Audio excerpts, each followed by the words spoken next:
And we're live. And with me, I have Miss Miranda.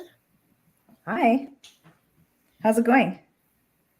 Yeah, if we've followed each other before, but I remember you as being more progressive than what I currently see on Twitter. Yeah, I know that's gotten a few people to unfollow me through my social media. So yeah, I would love to talk a little bit about that too if given the chance. Yeah. Yeah, Um, yeah. I do want you to go into that because it's like, before, I remember like seeing you like, being this angry progressive and, it's kind of like you got into it with Logic guy and not only that, but I think it's like you were angry because she went ahead, used to be friends, still is friends with Lawrence Sutter. And it's like, oh, you're friends with Lawrence Sutter. And you said the N word in the past, but now I'm seeing you, quote Sweet Saint Laurent Chan and agreeing. So it's like, are you a right swinger now? Are you a conservative now? Or are you like, you're still progressive, but you're just slightly more to the right? Actually, I would consider myself more of a conservative now. It's a long journey because there was even before what you saw of me originally. I used to be like a Jordan Peterson fan, and that's how I like originally started my YouTube channel. And there's just like a whole history behind me going more into like the leftist community and the type of people I would like be involved around and just like me changing to this point. So I don't know if it's a long story or not, but there's a lot of like history behind this. Oh, you could go into it. Okay, so I started my channel around 2017, and I would have considered myself more of a centrist at that time, um, and I was listening to a lot of Jordan Peterson, Hunter Avlon at the time when he was on the conservative side. And I would listen to all sorts of people more right leaning, and that's how I kind of built a following. Like I didn't have a huge following, but like a lot of people knew me for that. They knew me as being like the Jordan Peterson fan. But over time, like I started being a little bit not hypocritical. I'm using the wrong term. Critical of Jordan Peterson, because again, like as we've seen sometimes, like some people do get involved with a leader. They see them as like this person to look up to. We can't criticize. But yeah, there's certain things I disagreed with him at the time and other things I did agree on. I don't remember everything, but I do remember getting some backlash from that. It still didn't stop me from having my opinions. But over time, I saw a lot of people that I was uh, like surrounding myself with kind of going a little bit too hard on me. I'm not going to go to full like why left or right because everyone was mean to me. That's not the case. But it made me open my eyes to what I was doing myself. I felt like I was being too much into an echo chamber of myself, and I wanted to like start following more left leaning content creators, more left leaning people, have conversations, and that's kind of how it started. I started to I guess I can name names, but there's just several people I started to talk to more often, and it really like opened my eyes to a lot of opinions on the left. Um, the woke scoldy part of me, I'm more embarrassed by. Um, at that particular time, uh, while it's not something that I can use as like a crutch, I was going through a lot at that particular time. I was working as an intervention worker, and there was a lot of things that I was dealing with, a lot of stress. And even though it wasn't good of me to do, I was kind of like picking apart other people at that particular time when I should have been taking care of myself. Uh, and another part of me too was assuming that I was doing something bad by being a past Jordan Peterson fan, and I had to do better. I always felt like I had to do better for the leftist community because the type of people I was hanging around with always felt like people weren't doing better, and that we always had to do. We always had to like look at the lens of like what we're doing and be like, hey, this is not good. We need to change for the better. We have to be a good social justice person. But uh, it kind of led to falling out with a lot of people, and I'm just extremely embarrassed by that. I don't know if I can. I There's no way I can reach out to other people because I have no idea. Like Hi, I Think I'm Real, for example. I don't know if you remember him. I Um, remember him. yeah, I had a falling out with him. I don't know how to find him, but I wanted to find a way to apologize to him. I did apologize to Shu because me and Shu and I were friends previously, and I just turned my back on her for the sake of like being a good leftist in the eyes of other left leaning people. I I'm kind of embarrassed to say that, but I just felt good that I swallowed my pride and reached out to her and apologized because, to be honest, that's one person I definitely can trust. I feel like I can trust Shu because no matter how much we of the back and forth bickering that we've done, I feel like we still respected each other to a certain extent, you know? She didn't like share screenshots like, look at what Amanda said back then, or I never said like, look, this is what Shu told me in 2018 or whatever. Like, we didn't do that to each other. Um, I just felt like because I changed, I felt like everyone else around me had to change just the way I did. And that's just ridiculous. So, yeah, I don't know. Yeah, because I do remember you like complaining that I do remember you complaining that Sean had being friends with Lauren Southern, even though she kind of made a public statements about it, but she kind of keeps her private life private. She doesn't really go into her private life. Like she wants to keep her private life to herself. And I do remember you complaining about Sean had using the N word in the past, but claiming that she was always to the left, even though she used the N word in the past. Yeah, there was a few things that kind of helped me realize what I was doing was wrong. Was There was two things that happened. There was this account that called Shoe on Head a Nazi, and they kept tagging me multiple times, trying to get me to like side with them and like give them information on Shoe. And I was getting frustrated. I was like, why? Like they followed me and everything, and they're like, please help Miss Miranda. Like, please help us. Like, like make people aware that she was a Nazi. And I'm like, well, I never claimed she was a Nazi. I just said that I didn't like some of the behavior that she was doing at the time, but I never like went, oh, she was a far right Nazi, and like I. So that made me realize like are these the people that think that I'm with them, that like I agree with their belief system? Because and to be fair, like no matter how much I couldn't stand Shu at that time, like I wouldn't go behind her back to just be like giving information to this like random account that I don't know who's behind it. Like it's just so petty, and I realized I was being petty.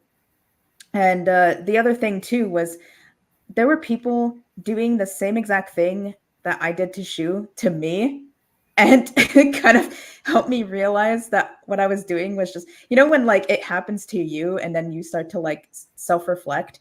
Well, that's what happened to me. There were people that were like, message me saying, like, why do you have this person like in your Discord? Or like, why are you retweeting this person? Do you know that they are Nazi? And I would be like, well, no, I just happened to retweet something that I agree with. And there are people saying like, why did you follow this person? Like trying to really stop me from following certain people, from like engaging with certain posts. And that was something that I was doing to people. And when it's on the other foot, I'm looking back and I'm going, wow, this is ridiculous. um, and then the other thing that happened too was uh, after all this happened, I one thing I did notice a few people do, and again, I'm not going to name names, but some people on the left tend to get outraged over thumbnails and um, like short clips, and if I actually take the time to watch the videos, I don't see what their outrage is. There's a lot of like they did that to Vosh a lot. There was like certain clips that they would share. Someone I used to like talk to, they shared a clip of Vosh saying something racist towards black people, and I looked at the clip and I decided to watch the entire video. And it turns out the clip was pretty very obviously like clipped because he said something along the lines of, "Well, I'm not saying this thing because if I said this thing, that would be bad." It's like he didn't even say it because he believed it. He was just saying how bad that particular thought is. And a lot of these people didn't care. Some of these people wanted like Xandahal to no longer have like a platform because he wasn't a good leftist enough for them. Uh, I was just getting tired of all of that. And you said that you are conservative now? I would consider myself more conservative, but I do have like to be clear, there's positions I've had, and I don't want people to think I'm a grifter because I guess some people would claim that nonetheless. But even when I was more left leaning, like as I would consider myself, I still had positions that never changed. I was I was like more of a centrist, I would call myself back in the day. A lot of those opinions were still something I held. I still believe in like um, lowering immigration. I'm actually one thing in particular that we're going to talk about later today that I slightly changed my positions are on is trans issues. But other than that, the only thing I felt was the most left leaning position I had was like, uh, fascist bad and very woke scoldy behavior, and I felt like a fraud even though I wasn't intentionally being one. Um, Obviously, I care a lot about like I know I want like lowered government spending, but there's certain things that I do agree on in terms of like healthcare, for example. But yeah, there's still a lot of positions I hold that are more right leaning. Um, Even in the past, I made a video about like I noticed like a lot of far leftists that agree with me, but like I was talking about gun rights. Um, that was still something that I agreed with, but I never talked about my positions on these things because I was hyper fixating on other people and how other people are bad instead of focusing on my actual positions. I do agree that the climate disaster is going on and we need to fix that. So I'm kind of concerned about labeling. In the beginning, I didn't want to label myself anything 100% because I knew if I did that, people would lump me with everyone else. Oh, she must be an anti-vaxxer. She must be like against immigration because of like brown people. And it's like I didn't want people to go into that those positions on me. But honestly, regardless of what I label myself, people are going to decide what label is for me. And I guess like the most, I say conservative on my thing, but to be honest, I would probably say politically homeless is the most like uh, probably the most accurate of all time. Yeah, I mean, I'm black, but I mean, I'm black, and there are amazing Mexicans out there, but I also, um, you know, don't like having too much immigration. And I've discussed that on my channel many, many, many times. I've gone into complete details because I think I had Lapis on my channel before, and I believe that Lapis was for open borders, and I've been always against open borders because, I mean, okay, like Mexicans experience a lot of wage theft, and wage theft really damages the economy. Like, not only is it hurting the Mexicans themselves who are experiencing the wage theft, it also damages the economy as a whole. Yeah, I so first of all, I'm Canadian, so I'm gonna have a Canadian perspective a little bit on this one. But the reason, especially on my end, is as we're seeing in Canada now, we're seeing an increase in immigrants and refugees coming in. to the point where we can't even house them. Like we can't even house our own people. How are we going to house a bunch of people coming in? And The economy is a difficult situation right now. Like we have universal health care, but there's longer wait times because of this as well. And we're dealing with an influx of people. In Toronto, for example, they brought in a bunch of refugees, and they had to sleep on the street because all of the places that they can there's not enough housing for them. Even the shelters were full. At least half of the shelters are full of refugees and immigrants coming in. So this to me is like a really big issue, and we're already dealing with like I worked with the homeless population as well. We already have an influx of homeless population. We have the inflation crisis. We're dealing with the housing crisis here. We're, even the fact that like there's a shortage of doctors and nurses, and now we have longer wait times because we have way more of a population, and it just doesn't make sense. So that's something that I feel strongly about. And the other thing too that I don't see how this can be even considered a right leaning position, but you know how tribalistic a lot of people are. I'm tough on crime, and we've seen an increase in crime rates in Canada, especially in big cities such as Toronto and Vancouver, and even in my own city right now. We're seeing uh, a lot of people that are unfortunately dealt with like random attacks. There was a lot of stabbings, people getting beaten up.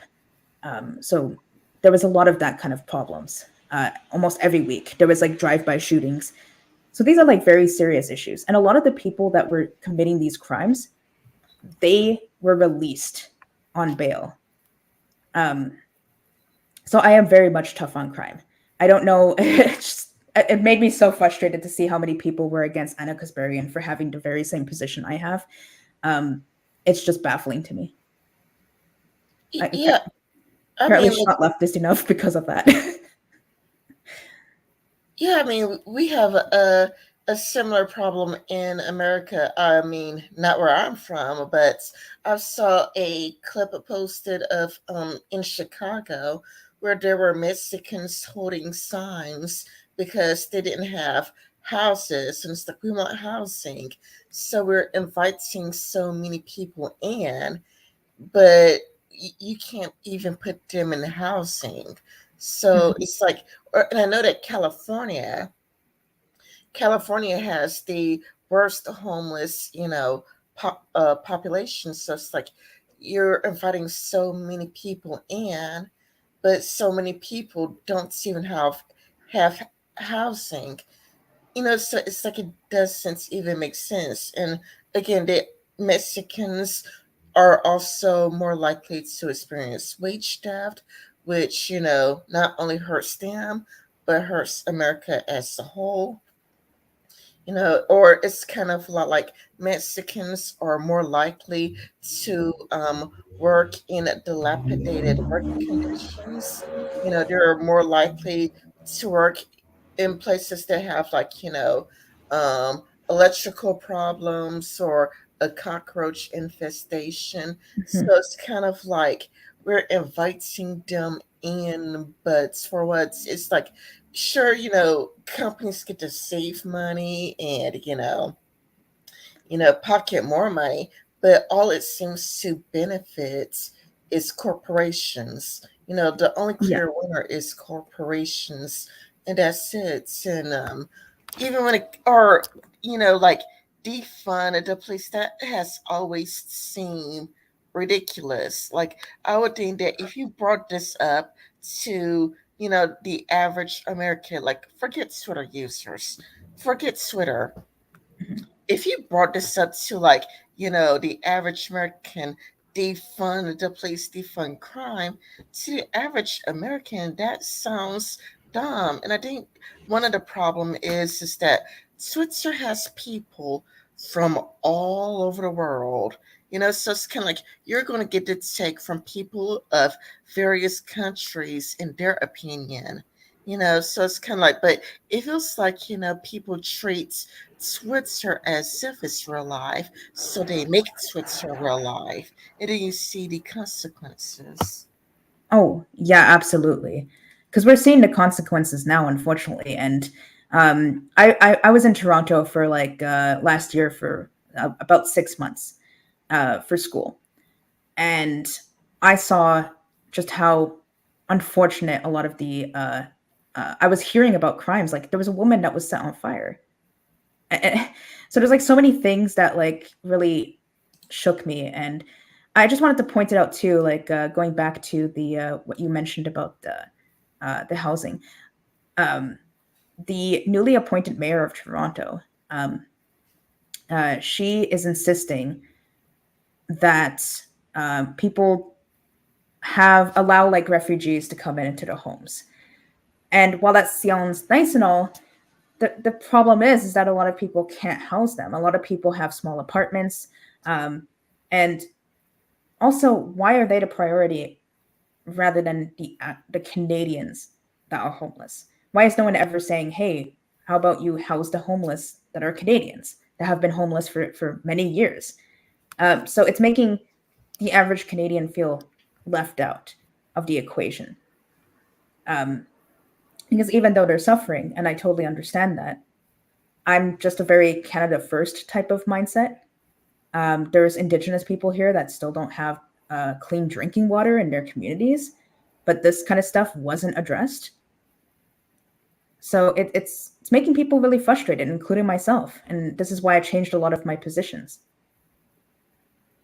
Yeah, I mean, even in America, it's kind of like a well, it's been a right wing position to say, what about homeless veterans? It was usually like, MAGA, make America great, make America great again. And they're sort of saying like, what's about homeless veterans who've been in America for years, born and raised in America, but they're homeless? Like, wouldn't it make more sense to take care of your own people before you take care of people that come from Guatemala, work their way into Mexico and then America? Well, yeah, exactly. And I don't see how this is like a controversial statement, but it seems to be in a lot of people's minds. And I just wanted to point out another thing that kind of shifted my positions on just who I am as a person. When I was working with the homeless population, like I was working alongside a lot of left leaning individuals, of course.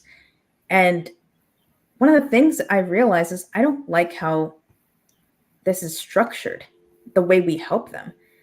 Um, I guess people would consider myself maybe like a lack of empathy here, but I really do care for the safety and security uh, of the homeless population.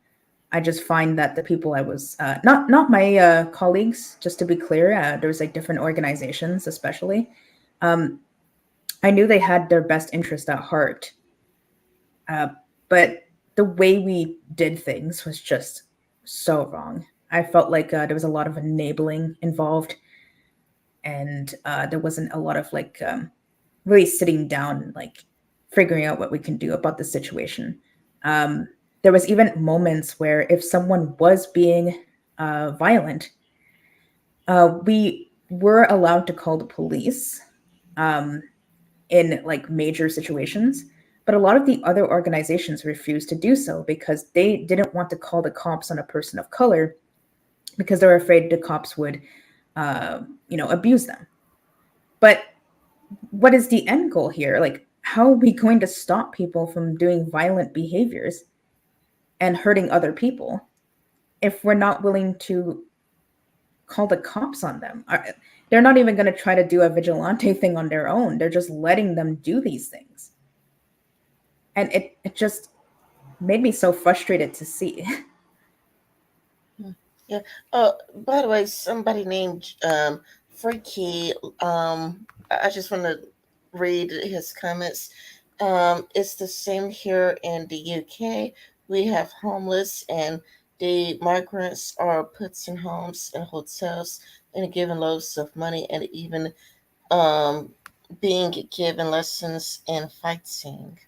Oh, Wow.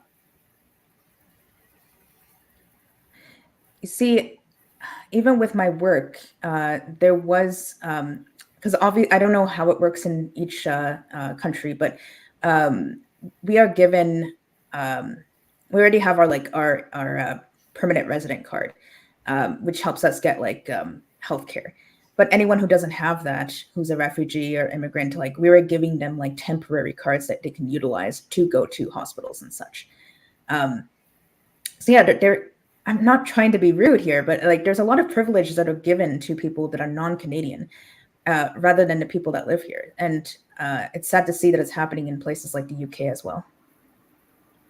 yeah, I agree. So, is there um, anything more you want to say about you? I guess first identifying as a progressive then, but now identifying as a conservative now. About like why and anything more you want to add to that?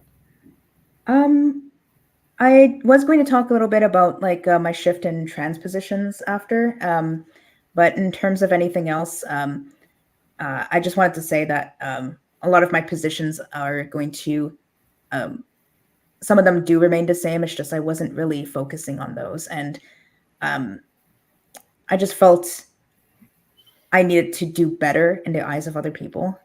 And when when the shoe was on the other foot, um, I realized I was doing something wrong. I still have particular progressive positions, um, but I think that some things have gone too far. Um, especially like for example the trans issue. I think there's a lot of things that have gone too far.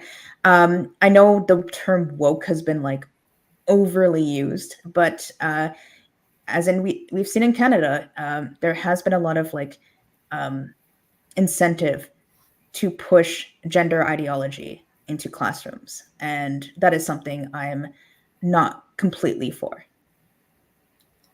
Yeah, I mean, there has been a backlash when it comes to trans issues. I am not surprised because I've always, been a fan of Blair White's. I mean, I didn't I didn't like her ultra early videos where it was just her complaining about Riley Dennis, or Miles Stewart's. Not because I was progressive, because at the time I was actually further right than Blair at the time, so it's kind of like, yeah, there was a time when I was actually much further right than Blair White's, but the reason why I didn't care for her going after Riley Dennis so much is because it's like, it's just repetitive, you know what I'm saying? Yeah. Yeah, it's like it's basically essentially the same video. Like it's kind of like when Christy Winters does like Sargon Bearing, Sargon Bearing, Sargon, Sargon, Sargon Bearing, Sargon Bearing. It's like it's like it's just but while the anti SJWs love to make fun of it's like Christy Winters making Sargon Bearing videos. It's kind of like Blair White was making Riley Dennis, Smiley Stewart videos, and it's like I found that irritating, even despite being like further rights than her. Like like I was like listening to like Ben Shapiro and Macmillan Burns, so it's like I was actually further rights than Blair White's. But as she moved away from focusing on two people and started, talking about other things, just like then I became a Blair White fan, and that has never ever really went away. Not even when conservatives and well, it was mostly conservatives and the far right getting kicked off Twitter. The only thing that really changed was my, likelihood to share a Blair White video. Like, because I would share a Blair White video on Twitter, then like creepy people who are not even following me. that's the part that made it really creepy. Was like they're not even following me, because if they were following me, it would have actually made a lot more sense and make them a lot more easier to empathize with. But it's Mhm. kind of a lot like, how much of a stalker are you? How much of a creepy stalker are you that, somebody just puts like shares a Blair White video, but you can find each and every Blair White video out there and just want to respond to it and harass anybody who shares a Blair White video. That's kind of how I felt about a lot of things too. Like I've had people harass me. Like again, I've been on since 2017, and I'm not even in any way comparing to like a big like YouTuber. Not at all. Like I fell off hard. Like I lost so many followers after, uh, you know, being who I am right now. But uh, there is a lot of that harassment just because someone shares something that of someone they disagree with, and the thing is, like, there are a lot of things that I agree with what Blair White has said. The only thing that I'm in disagreement wholeheartedly with is I did feel she went a little bit too hard on like insulting people's like appearances and that kind of thing. I thought that was just uh, just really like low class in that regard. Um, but I do agree with several of her takes. And people people don't realize too, like if you actually when they actually take the time to listen and watch people's content, like I really liked that video Blair did when she was calling out Ben Shapiro on his Second Amendment takes. Ben Shapiro was um, making a case for how trans people shouldn't be allowed to have guns, and Blair called him out on it. And I see how some people just want to hate people to hate. It's a very common thing on all sides of the political spectrum here. Um, and I was one of those type of people. There's people I just refuse to watch their content because I dislike them. But like I watch people I dislike too right now. I mean, I don't want to go back into an echo chamber because I felt like I did that most of my time that I was on the internet. But yeah, Blair White has some good takes. Like you said, I do follow Lauren Chen. Uh, One of the biggest reasons for that is I one thing I did change that I forgot to mention is my positions on sex work. That is a position that has changed over time. I don't know if it's because I'm getting older and I'm becoming prude, but um, I I did feel like it has gone too far. We've seen like an increase in AI being utilized. They're putting people's like pictures without their consent, and I just feel like I've always been a very traditional person, not in a Christian perspective, not like in a religious perspective, but I was always like very traditional. And when I was watching Lauren Chen's videos on relationships, I noticed that I happen to agree a lot on her positions. Mm. Yeah, I want to just read comments by, Gypsy Freak, because it's like, if somebody's leaving me comments, unless it's like, comments harassing me or my guests, if somebody's nice enough to leave me comments, I like to, read it out loud. It's the fear of the media. You don't want to be hounded by the loud people, are scared of losing their jobs, their homes, their peace, their friends, and their family. That's why people refuse to say anything. And that gives rise to people who will take advantage of the situation and do a lot of bad behavior and gets away with being racist towards white people. I'm not scared of these left wing losers. Is Magdalene Burns all right? Do you know? Magdalene Burns is dead. I thought she was. Uh, I thought she had some sort of brain problem years ago. Yes, she had a brain tumor and she died. Um, Oh, yes, yeah, now I continue reading. Gypsy says, yes, she does have good takes. Professor Platypus says, it looks like Meg hasn't posted a video in 4 years. That's because she died of a brain tumor. so sad. Well, the left was celebrating her death. Oh my goodness. Yeah, I've seen the left celebrating her death, and I mean, I've seen the left celebrating various people's deaths, which Yeah, I've yeah. also thought was like really like low class and rather disgusting. Do you mind if I share something about this? Yeah, I just wanted to put my 2 cents in here too. Uh, I did notice that I was being a bit too harsh on people in terms of like the way they conduct their friendships and such. But one thing on my individual way of doing things, I refuse to be friends with people who are that callous. I stopped altogether talking to someone because um, she was celebrating when a cop died. I was just incredibly disgusted by that. Like she was like, "Great, one down, more to go," and I'm like, "This is disgusting." And recently, there was a woman that's employed with the Hill Times that was making fun of the fact that a police dog was killed in the line of duty in Toronto, and it's just disgusting behavior. Um, and to reply to the comment about like being fearful of losing your job and such, like yeah, that's the problem. I don't know her name. Maybe you do know you know her name, Rin, but there's a black content creator on the left that she was trying to go after someone's job at one point, and I know she's not the only one that does this, but it's scary how we can't even share our opinions. And I'm not trying to go full on cancel culture here. I think that some people utilize that too much, but people are afraid. Like I'm not going to name names, but even like through my school and all other sorts of things, I had conversations with people that were like, I have to be quiet on certain things because I don't want to get canceled. And well, I'm a loudmouth, so I'm going to say whatever I want. But I can see why people are worried because these companies, of course, want profit, and if one of their the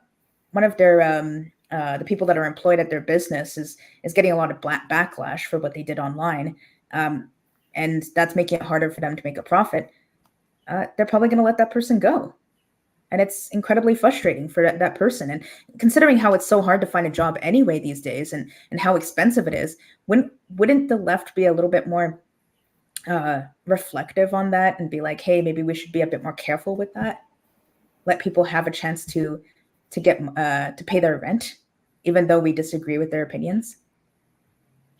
Yeah, that just reminds me of what we were talking about in the DMs, like where I brought up Sticks, Hess, and Hammer, and where I agree with Sticks, Hess, and Hammer because I think I know where he was getting at, like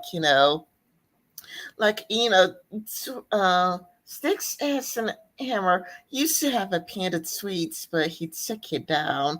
But he wrote down like he was like anti-moralism. And from watching Sticks, Hess, and Hammer's contents, I get what he meant when he said, anti-moralism. What he meant was like a moral superiority complex. Mm-hmm. It's kind of like where you just want to prove so much that you're moral that what happens is, you end up doing something immoral. Yeah, exactly. I think that some people don't even recognize what they're doing half the time.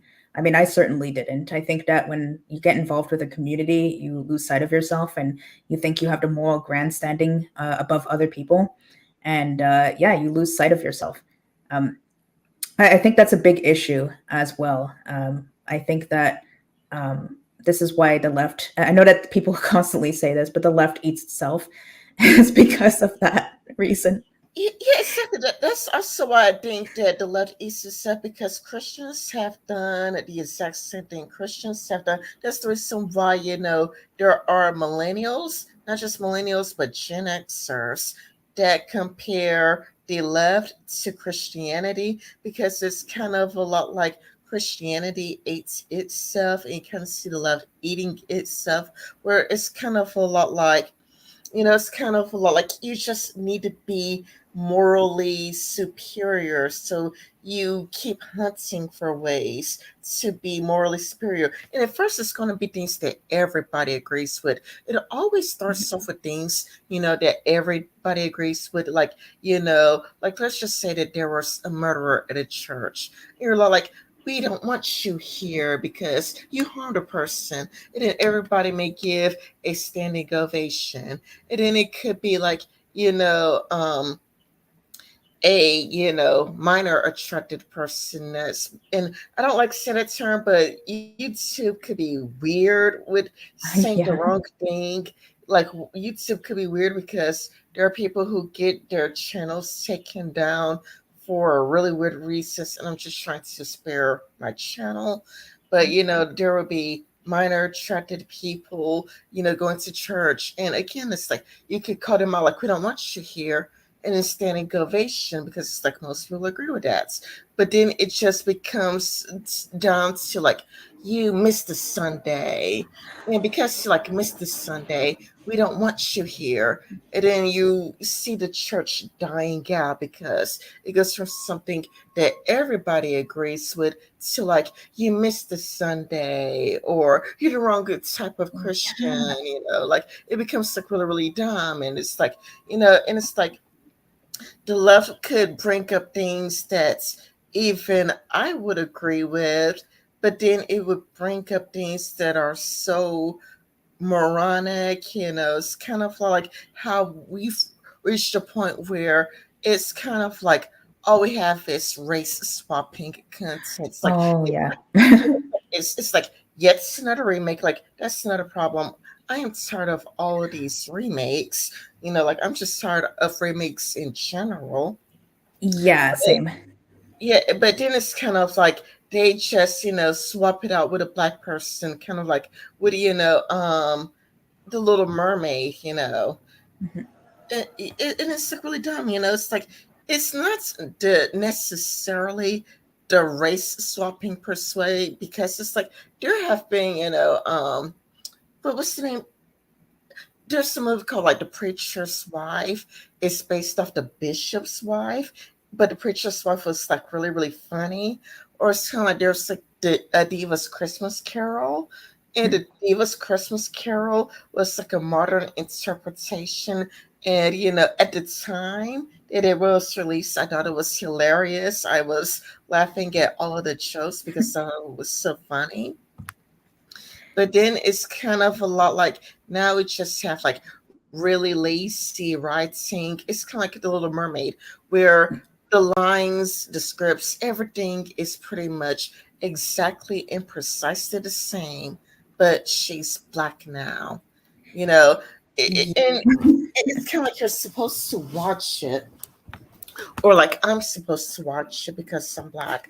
I'm black, so I am supposed to watch it. When really it's like, no, I'm not, because the writing is way too lazy. If it was a modern day twist to the story, like if they got really creative, like it's the Little Mermaid, but it's going to take place in 2020, and it's kind of a lot like, we're going to have her black, but she's going to talk about like water pollution, and it's like, and Prince Eric, the modern day equivalent to Prince Eric would be like a son of a billionaire, and they met through protesting and whatnot.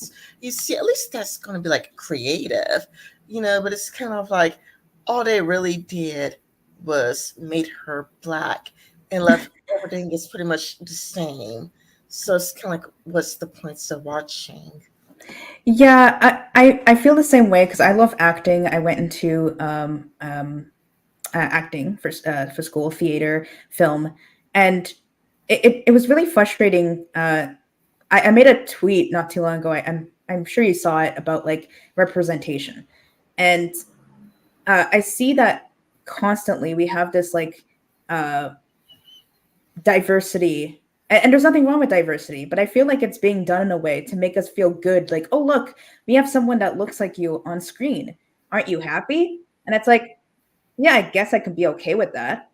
But where's the representation in other aspects? And a lot of people didn't seem to comprehend what I had to say because, and it's baffling to me because, like, the way we look is not the only factor in terms of representation.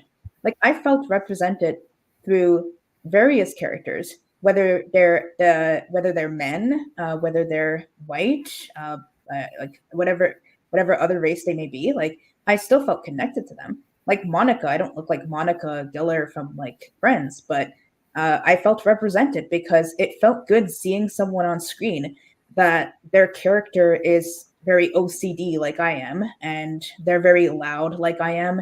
They're very opinionated like I am. Like, I felt represented through her, and like some leftists were just like commenting like, "Oh, what do you mean by the inside, the organs?" And I'm like, "What? What is this?" It was just so frustrating. And one thing I wanted to add as well, because you said something previously about how the left eats itself. Like, um, just like look at the backlash she received when she called out. I'm not saying that, might not be saying the name right. Balenciaga. Yeah, Balenciaga. Yeah, that was just unbelievable because like that is a position that I think most people would agree on is minor CP attractive is person. bad. CP is bad. Yeah, like that stuff's bad. But then I saw like notable left leaning content creators being like, I don't see the big deal. It's just pictures. And I'm like, oh my goodness. And it goes into the whole drag queen stuff as well. Because like I would actually look at these videos. I would find them. What I would do actually is like, you know how like libs of TikTok, they would post videos, and I don't want to just go based off one video. I want to see if it's a real video. I want to look into like the place that they're talking about. So that's what I did. I did research on these places. And these places would be claiming to be all ages, but I would see things that you would see at a strip club in I front of know, kids. right? I know, And I'm right? like, and I'm thinking to myself, why is it so hard for the left to say we don't agree with this because this is not how we should be conducting ourselves? And it's not just the LGBT community that does this. Like, we've seen heterosexual people do stuff like this, but it's a very well known, even in gay clubs are 18 plus. So it's not an LGBT thing. We see gay clubs being 18 plus, we see strip clubs being 18 plus, but for some reason these drag places, they would be opened up to all ages, and then we'd see people bring their kids there, and they would be shaking their butt in front of them, and I'm just like, why are we so afraid to say that this is bad? And when people like Shu call it out, she gets like trampled on. And I'm I like, know, it's the right? most basic take you can have. It's the most basic, normal, normie take that you can have. And it's just, it made me feel like a lack of respect for a lot of people after that. Yeah. I would like to go into that, but before I give my take, I was just going to read the comments.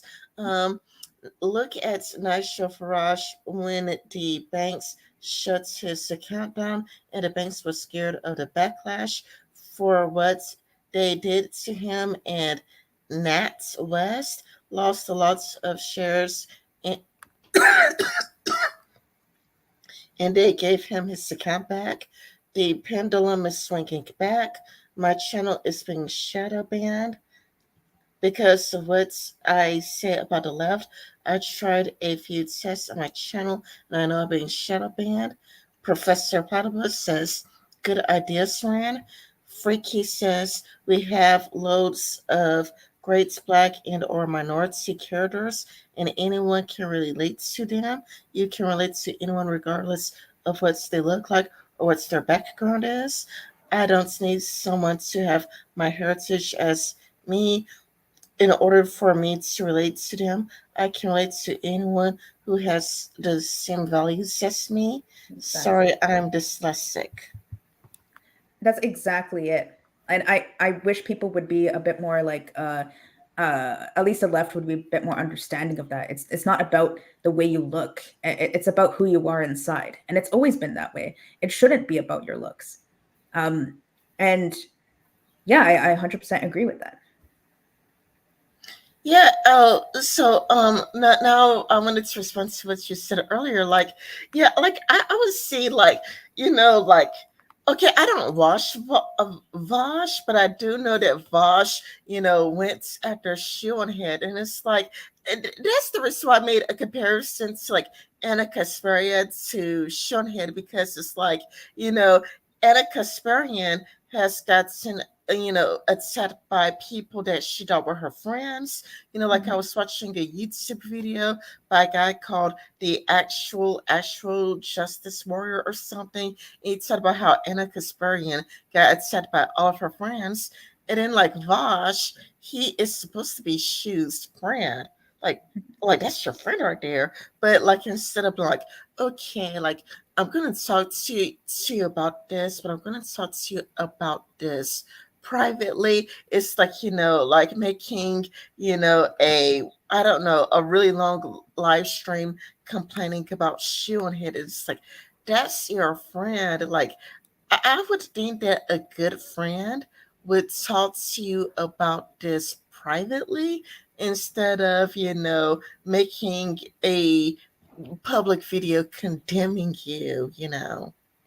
I as someone who used to be like this, I think part of it really is because it's a weird peer pressure thing that happens in the left. It's like you want, especially with someone with such a big audience. Like I didn't have a big audience, so I felt there was more on a different level here. But if someone has a big audience and their majority, like shoe bad or something, I feel like there's this like weird peer pressure of someone to like kind of side with the people that are like giving them like I don't want to make assumptions here, but I'm just saying like that's kind of how it seems. But it still doesn't like make it right. Like I 100% agree with you. Like I even said to Shu, like when we were having when we talked to each other, she's like I was like, next time we're just gonna have DMs when when we disagree with each other. We're just gonna say stuff to each other like Shu, like and I gotta say, like, that's has to be that way because, especially with someone with such a huge audience, like, why would you do that? And the thing with the Anna Kasparian thing, the way people are calling her a grifter, I'm baffled by that. And here's why Vosh saying it is kind of like cringe to me, because keep in mind, uh, Hunter Avlon, and again, I don't have anything against Hunter Avlon. He's a great guy. I know him. And the thing is, Hunter Avlon has shifted his position. Like he used to be a conservative, and now he's more left leaning. Vosh congratulated that. He thought it was an amazing thing, and he said this was all because of me, and I helped him become more left leaning. But I mean, Anna Kasparian remains left leaning, but has like subtle differences of opinions. She's a grifter suddenly?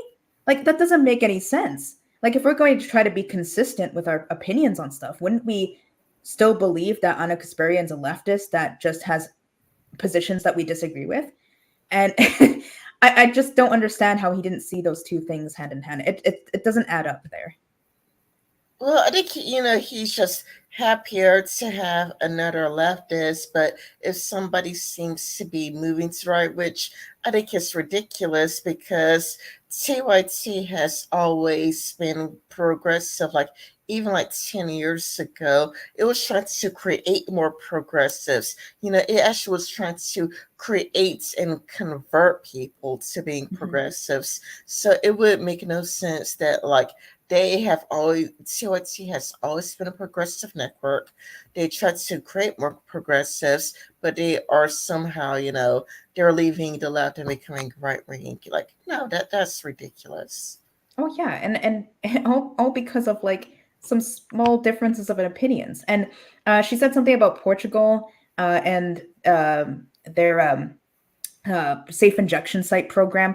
Like people on Twitter were flocking, saying that she's against it. When I've watched the entire video, not once did she say she was against it. She said she didn't like how it was being conducted, but she has said numerous times, "I'm all for safe injection sites." So it's just they just love to see a thumbnail and then get outraged. And it's funny how they keep saying that the right does this. They say the right looks at articles and then gets outraged, which is true. Some people don't read certain articles, but then the left does the same exact thing. They would look at thumbnails of people and they would just get outraged. There was a thumbnail of Keffels and Shu saying why I left the left, and people were going, "I knew it. I knew Keffels and Shu were leaving the left." And I'm just like, what?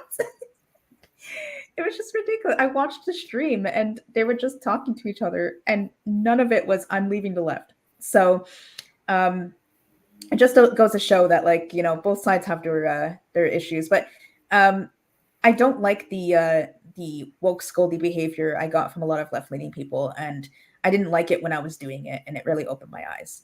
Um, yeah. Yeah. Oh, hey Troy. It's been a long time since I've seen you. How's it going, man? And Professor Platypus says, having lost friends to ODs, I fully support safe injection sites with Narcan on hand. Anyway, so it's like, okay, you were saying earlier about like lists of TikTok and whatnot, and I have a bunch of followers that, well, not followers, but mutuals. I have a bunch of mutuals that follow lips of TikTok, and I would just see like disturbing videos, and even before lips of TikTok, you know, Devin is amazing. Devin is amazing. Being at the time he was like 11 years old, and he was wearing a dress, and he took his dress off and got handed $1 bills, like, took a dress off, and everybody is tossing him $1 bills. And it's like, I would say, it's like, hey, like, this looks like stripping, I'm against it. And then, like, I get, dog pound by a Twitter user, but not Kirsty. I talked about it on my channel before. I already said this on my channel, so I'll say it again.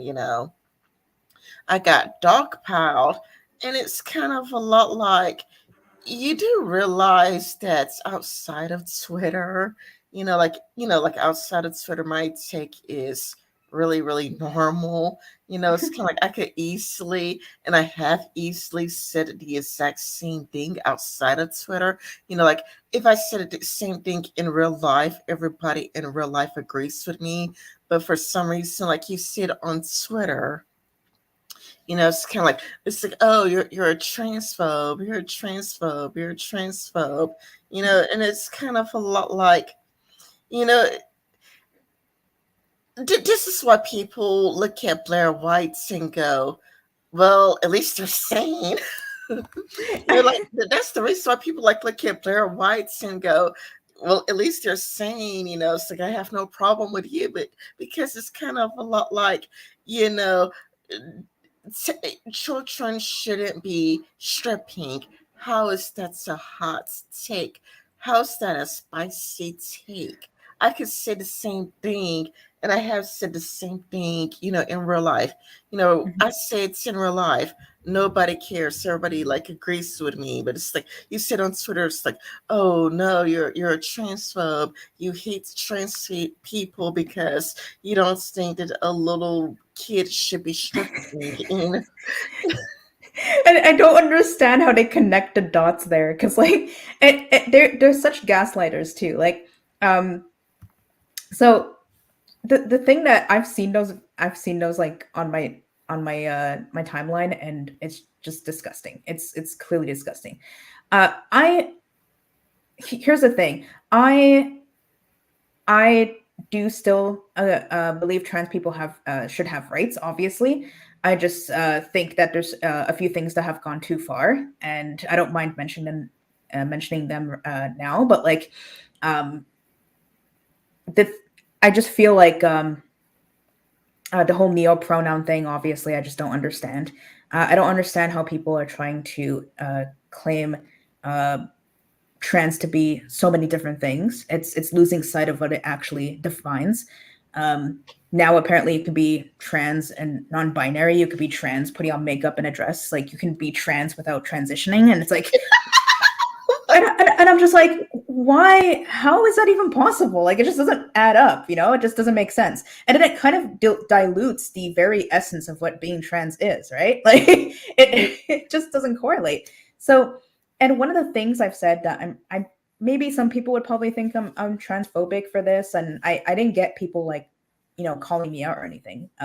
But my biggest thing is I think therapy is way more important than the actual transitioning medically, um, because we have seen that there's people that like grow out of their gender dysphoria.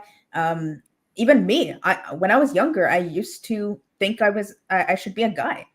I looked at other men and I thought, I wish I looked like them. I even made a video like in the very beginning of my YouTube days, like talking about this, how I would put on my dad's cologne.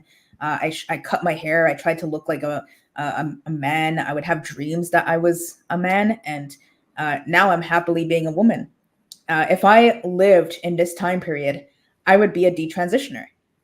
And I don't like how a lot of detransitioners' voices are not being heard enough. Um, One of my major concerns is when we see younger children, um, even teens. Teens, we all know teens go through phases. Like all the time, teens go through so many different phases. Why is it so hard for people to believe that if a 15-year-old randomly comes out and says that they're trans, that we just have to blindly affirm it? Like, I don't think it's a hot take to say that it's a possibility this might be a you know, a trend for them, or what they're feeling at the time because their friends happen to believe in it. So I don't know why this is such a hot take. Like, we know how teenagers are. Yeah, which makes me think. There are a couple of videos that I would like to share. Like, it's videos that I would like to recommend people watch. I'm gonna screen share it. One of the videos that I would heavily recommend watching is why I'm no longer non-binary, because this guy talks about all of the grifters. Like, there are grifters in the left too. There are grifters in the left too. And what he talks about is like, there are people who are they them publicly, but she her privately. Like, publicly they're like, oh, like, you must call me, they them or Be Caesar. fair. You must. But privately, they're completely cisgender. They are like, no, no, just come she her or he him, and they're just grifting for money. Mhm. That's another thing that I wanted to point out is that even besides even grifting, like, there's people that um, this is why a lot of people are really confused by everything that's being listed here, like non-binary, neo-pronoun stuff.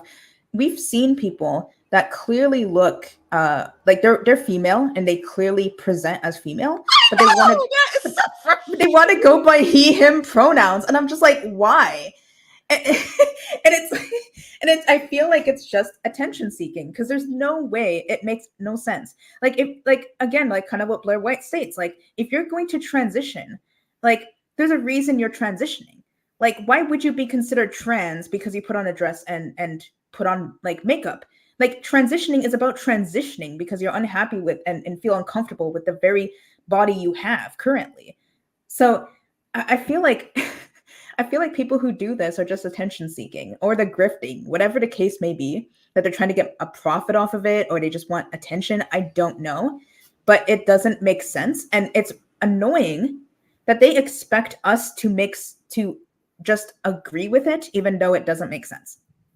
Yeah, exactly. This is what he talks about. He talks about, like, he actually meets creators and behind the scenes. And it's kind of like behind the scenes, it's like, they're like, it's like they're dating them publicly, but privately they're he, him, and it's all about making a profit. They just do it for money.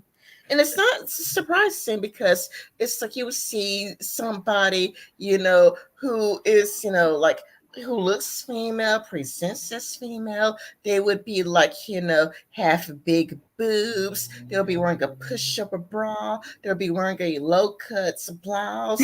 They'll be wearing, like, a skin tight pants and makeup. But then they're like, oh, I am they them. And it's like, wow, you're clearly a woman, true and true.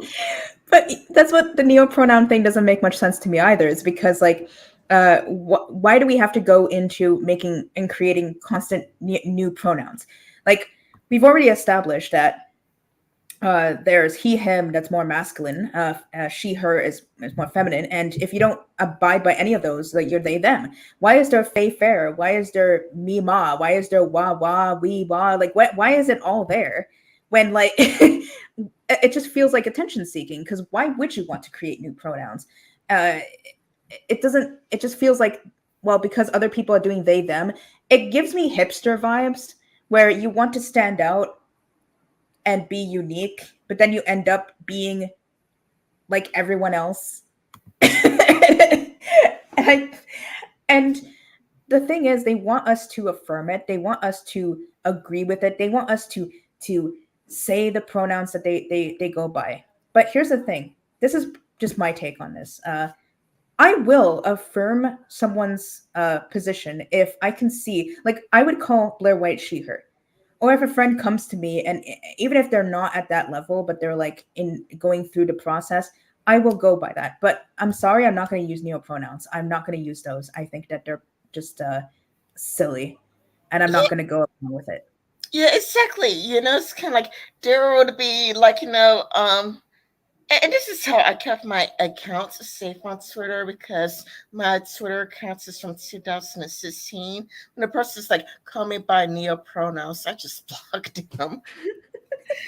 Because some people are like, how is your account from 2016? Oh, it's like people say, my pronouns are like flip flap, and I just put the block button. and and I made it. And again, I'm not going to say. I'm just gonna. I'm obviously not going to go through it. But one thing that really annoyed me about this particular thing as well is we have seen people become transracial, trans age, all sorts of things. But the people that tend to be pro trans can't seem to fathom the transracial aspect, even though racial, our racial like side of us is also like a social construct. Um, and I've noticed that a lot of people that are pro trans happen to be using what they would consider, again, turf arguments against people who are transracial. And that to me doesn't make sense because if we're going to be open to people going with what they feel inside rather than what they look like, then wouldn't transracialism also make sense? Because you were born white, for example, maybe, but like you don't feel white. You've never been white. You've been more connected to like I don't know the black community. You've always felt bad in your skin, maybe like you don't feel like who you are. So it's like how does that not make sense as well if we're going to go down the route of uh, believing in transgenderism, you know? Yeah, and that's not the only time I've seen the pro trans crowd using turfy arguments. But before I go into that, there is a video that I would like to recommend. It's called Gender What's a Tangled Web We Weave? And I recommend that everybody watch Gender What's a Tangled Web We Weave.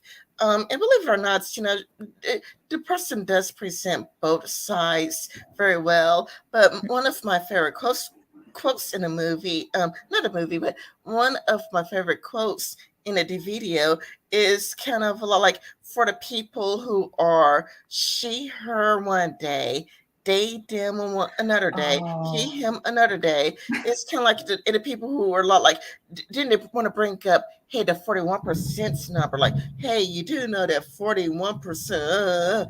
It's like, well, yeah, but what does that have anything to do with you? I'm Hmm. trying to figure out how does that have anything to do with you? Because for you, being a trans is a plaything. It's playtime for you. Yeah, and that's actually quite concerning to me in a lot of ways. Like I actually um am concerned that we might see more detransitioners in the future because we're seeing like an increase in people going through the process, and we've seen how easy it is to do it as well. I wasn't it. Oh, what was I think it was like Gays Against Groomers that posted it. They got someone to pretend to be a 14-year-old girl calling up one of the gender clinics and presenting as a 14-year-old that doesn't want to their parents to know that they're calling the gender clinic. And through the phone, they said, you know what? Like, we'll make sure that they don't know about it. We can schedule your appointment at this time. Um, Sometimes in the very day, we can give you your the medication that you need. And I'm like, excuse me? And I feel like once again I've been gaslighted so much. It's always like, no, this is not true. This is not happening. There's like a lengthy process, and it's like maybe that might be true to particular gender clinics, but considering we see a rise in this, like, wasn't there like one gender clinic to exploding to like hundreds? We have to figure out what's going on because there might be particular gender clinics that might be doing a lengthier process, but others might be just, giving out medication like willy nilly. I So, know, right? I know, right? Like Flower she says, like, while she is happy about her transition, it's kind of like she walked out of the clinic with estrogen that day, you mm, know. And it's kind of like while she's happy with herself, it's like, well, wait a minute, what about other people? Because if it's this easy to get estrogen, then it's mhm. kind of like, what about, like people who later on regret seeing and end up detransitioning? Because Yeah. again, it it's not only that, you know it it goes back to like it seems like a play, like that video I showed, that I recommend you watching, Gender What's a Tangle Up We Weave. It's like Durant Sink Monkey shared a video clip, and in this video clip you see like a trans man talking to little kids and compared being trans to musical chairs and say, oh well, if you get musical chairs, then you understand what it's like to be trans. And I it's like nope, nope, nope, nope, nope, nope. But it ends up being, like what Blair White says. It's that people end up giving themselves like gender dysphoria.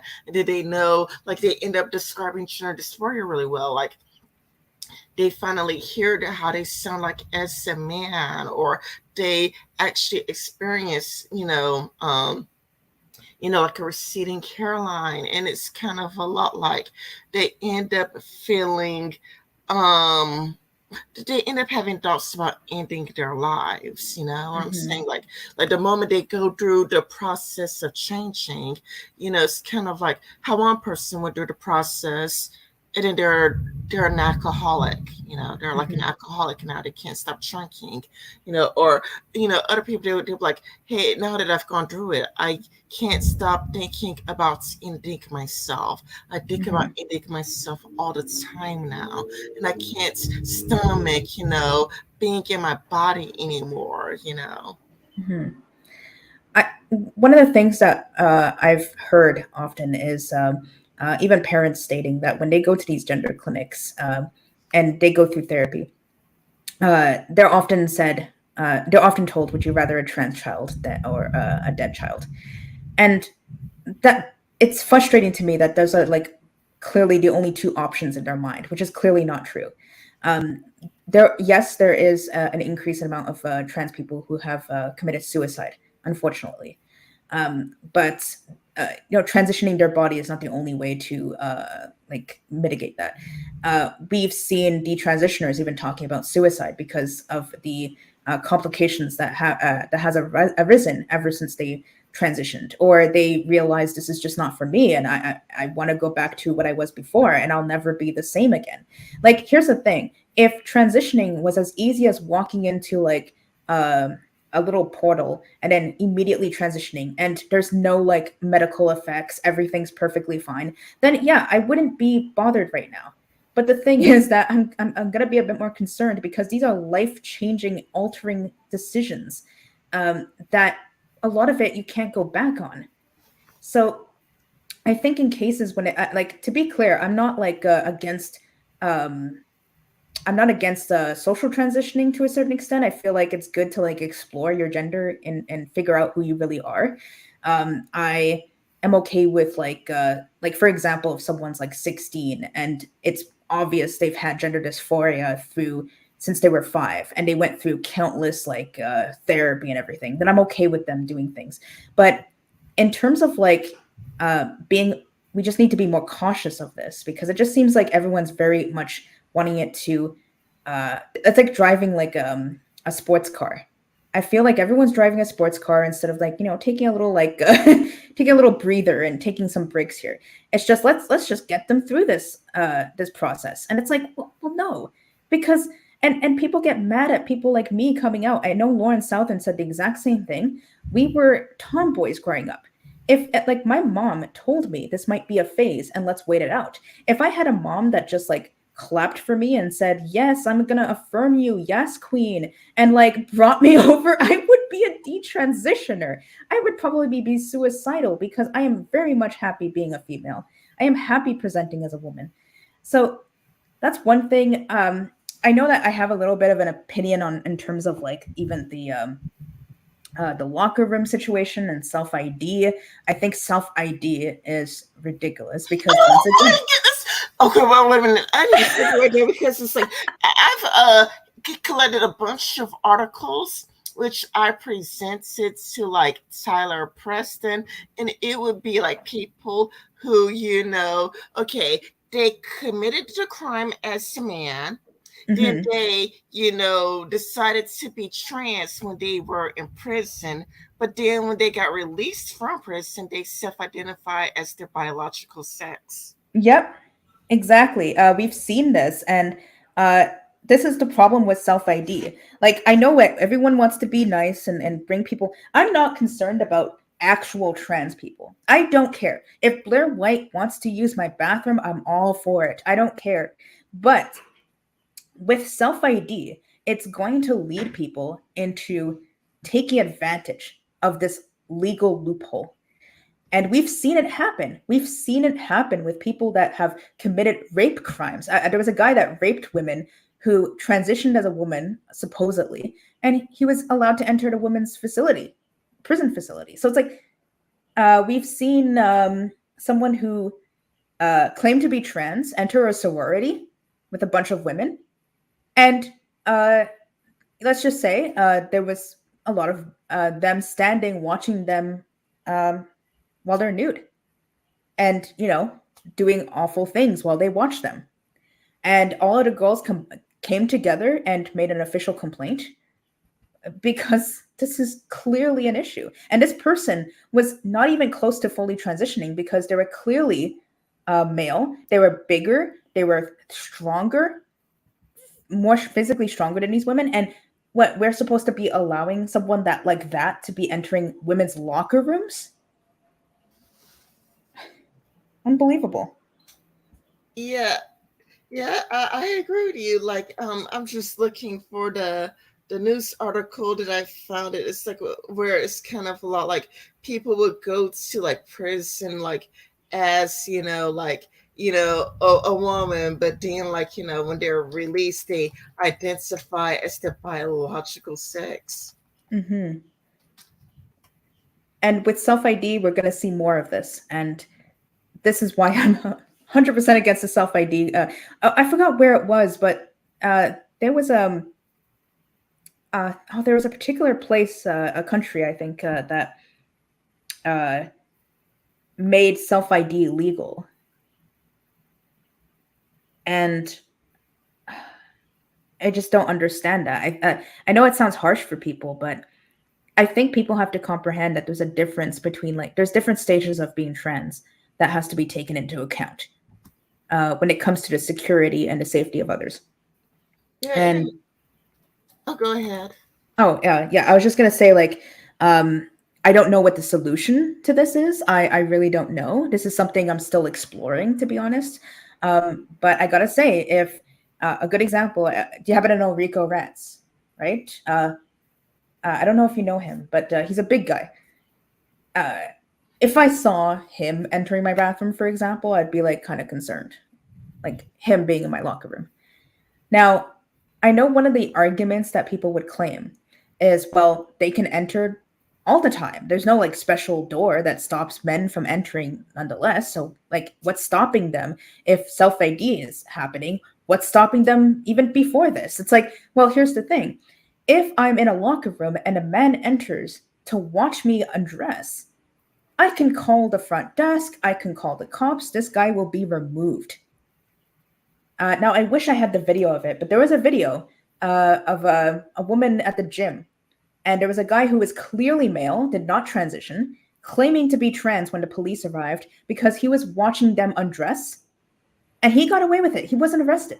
He was allowed to continue being there because he used the trans thing, the trans excuse, to be able to walk into their locker room. Yeah, you're right. And like you said earlier, nobody's concerned about, Blair White's who actually gone through the, transition process. Like, at least Blair White has gone through the process. People are more concerned about, and this is where I agree with Destiny, because Destiny and Blair White agreed a lot more than I thought I would. Like, Same. yes, like I didn't think that Blair White and Destiny would agree with each other that much. I would think that there would be a lot more conflict between the two. But it's kind of like with Destiny, he's like, come now, you know exactly how you look like, you know exactly whether you're gonna make women feel uncomfortable or not. Yeah, and I feel like a lot of people, and this is where like affirmation, it can be like a really tricky situation because like I know people want to be nice and they want to affirm people, but like there has to be some reality check where it's like, okay, we can probably affirm the that you want to transition, that you want to go through that process, but I can't pretend that you look like a woman right now, and I just don't. I can't pretend that you have the same type of body structure as a woman right now, um, because like they're still. And again, I let's face it, women on average happen to be not as strong, as a physical upper strength as men are. We are vulnerable in a lot of situations throughout time, and I would like to have a space where I don't feel vulnerable when I enter it. I'm not going to feel vulnerable if someone like Blair White enters my bathroom or my locker room. I'm going to be vulnerable if I see someone who is 6'5", 250-pound man who claims to be a woman entering my bathroom and watching people get undressed. Um, but I can see why the left gets concerned about this because, like, there are people that are completely against trans people and they want to utilize certain positions to like be against them. But like I wish people would like just be a little bit more open to understand that like why are women's rights kind of feels like we're being sidelined here in a lot of ways. Well, wait, hold on. Like, okay, like this is okay. Let's go back to like the trans folks. Okay, what's Country Points talked about going to like North Carolina, but because Country Points passes, she had no problem using the women's bathroom. So she went to like Country Points went to a very transphobic state, if I recall correctly, went to a very transphobic state. Yet, because she passes, because she did everything she could to pass, she could use the women's bathroom, um, anyway, with ease, without any Mm-hmm. trouble, because people look at her, they assume she's a woman. And not only that, but it kind of goes back to like back when Hunter Avalon was a conservative. And it's kind of like, well, people who look like Blair White would have no problem using the women's bathroom anyway, because, Blair White passes. Country Points passes. If you look like Blair White, you're not going to have a problem using, the women's bathroom anyway, no matter how transphobic the states is, because it's kind of like, you know, is anybody going to open the stall and watch you go? Like, is anybody going to try to peep? Is anybody going to do some creepy things to figure out if you're, have all the right parts? Yeah. I want to add another thing too. It's like, uh, again, self awareness is really important. I don't know why it's so hard for people to understand that if you're in early transition and you clearly know you look more male, I don't see the harm in them utilizing men's spaces and men's bathroom. Or like, I don't get and this is not to sound rude, and I'm pretty sure maybe some people would consider it the case. I don't care. Let people believe what they want with me at this point. But if you are in early transition to the point where you clearly look like a man, then and you have like a full on beard, like let's say you look like Vosh or something. I don't know. Like let's say Vosh one like I think that there's has to be some level of self awareness to go. I clearly look like a man right now, so it makes more sense to use the man's bathroom. Hmm. So I don't understand why it just feels like why would someone go to a woman's bathroom and feel a need to go when they clearly don't look the case. And it feels like really insulting to women in general because women, let's face it, some of them are on guard when this happens because like I know it's been utilized this kind of stuff from the left, but it like, let's say locker rooms are a safe space. It's a very valid safe space because that's where people get changed. You know, it's a very like closed in space, and Hmm. women have been raped, they've been assaulted, they've been like, catcalled, everything. So like if I want to have a safe space, a valid safe space for myself to get undressed and everything without someone looking like Vosh coming in, then like I think that's fair to say. Why is my position being sidelined here for the sake of another demographic's like feelings? Even though let's be honest here, like I don't see the harm in them. If they're gonna walk out looking like that, then I think it makes sense to use the men's washroom. Uh they're not going to melt, they're not going to have a breakdown, nothing if they just happen to use the men's washroom. They're not at risk for doing that. Whereas women will feel a bit more at risk if they see someone like that entering their bathroom. Yeah, it's like I couldn't find the article I was looking for, but I did have it when I was in Tyler Preston's channel. I sure did have it back then, but I did find an article about what happened in Canada though. Let me screen share what happened in Canada. Okay, so and I also confirmed this using the government's websites, like the Trudeau government's website. So it's kind of like, given that the Trudeau government is liberal, if the liberal government website confirmed that this is true, then I would say it is. It says study finds that nearly 45% of trans women enemies convicted of sex crimes. Let's see, a shocking new Correctional Service of Canada study has revealed that 44% of male to female transgender inmates are behind bars for sexual offenses. I'm not surprised, especially if you go by sex ID. Let's see. Spanning the years of 2017 to 2020, 99 gender diverse inmates took part in the wide ranging study designed to provide the CSC with a profile of the segments of the prison population. We've known this all along. Former federal inmates and advocates Heather Manson or Mason rather, so the Toronto Sun, but I'm really surprised they did this study. It's pretty damning. Among the findings of the 99 inmate sampling group, 44% of trans women convicts are sex offenders. 82% of gender diverse offenders were trans women with an average of the age of 42 years old, and almost half were serving indeterminate sentences.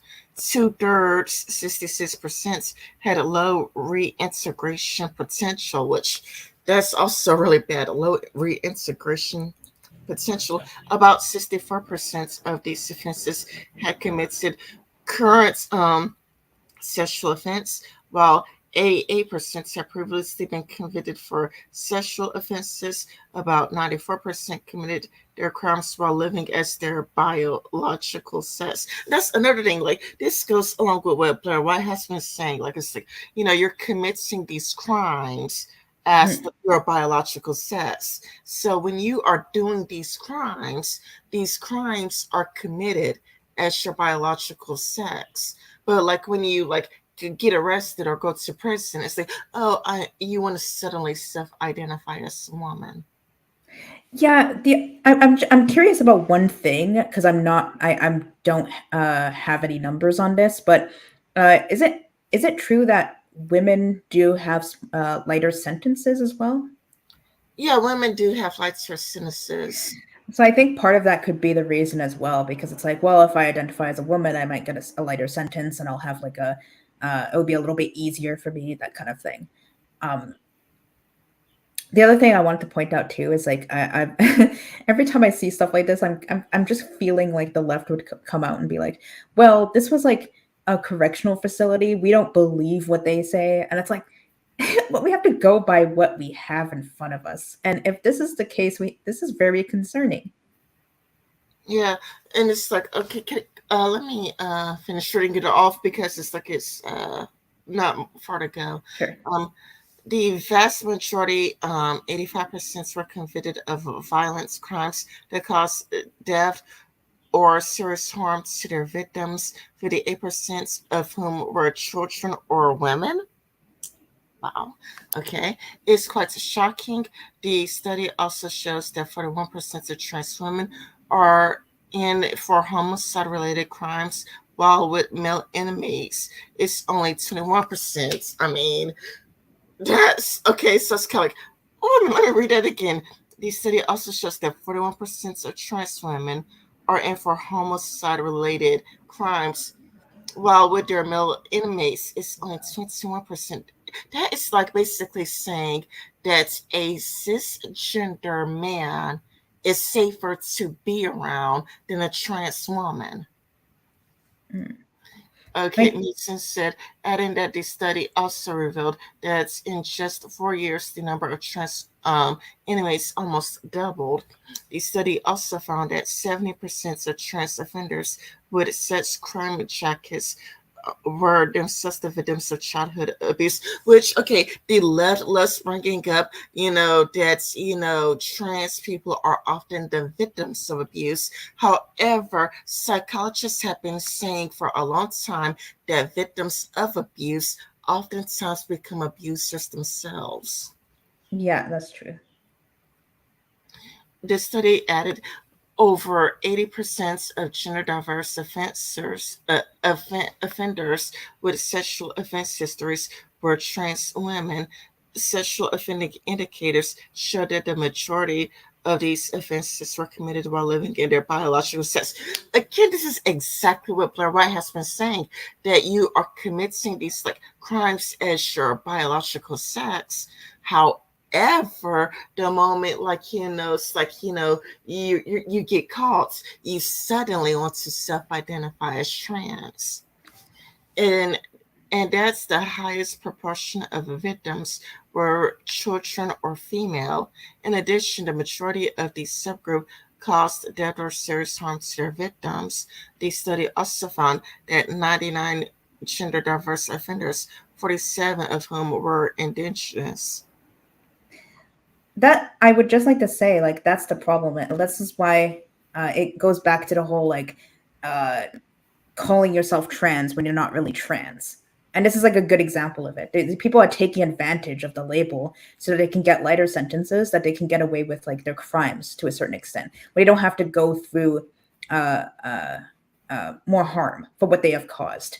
And this is why self ID is such a dangerous thing, because we're seeing what it does. Like even with that study you presented, like if this is the amount that are just going, well, it's so easy to just identify as a woman, so I get a lighter sentence and I can just get away with it. It's like, well, they committed it while they were their biological sex. Like it's just pretty evident what they were thinking, you know? Yeah, I totally agree with you. I also have this like article like from the Canadian government website, so it's like if anybody is skeptical of it, because um if anybody's skeptical of it, I do have uh I do have it from the government website. Hold on, let me try screen sharing it. Present screen share.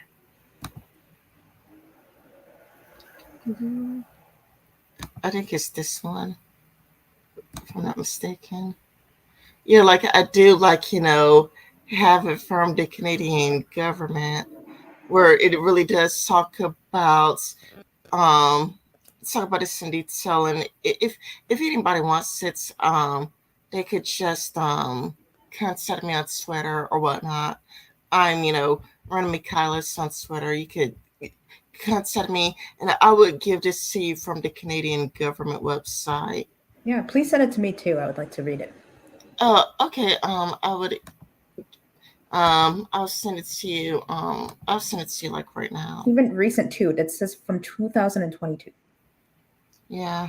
Yeah, it's just like, I'm just like, like, hey, the government, the Canadian government actually verified that this is the case, because some people are like, well, that looks like a right wing source, and I'm not going to trust a single source that's right wing, because, but it's like, okay, okay, the government also said the same thing, and the Trudeau government is like liberal.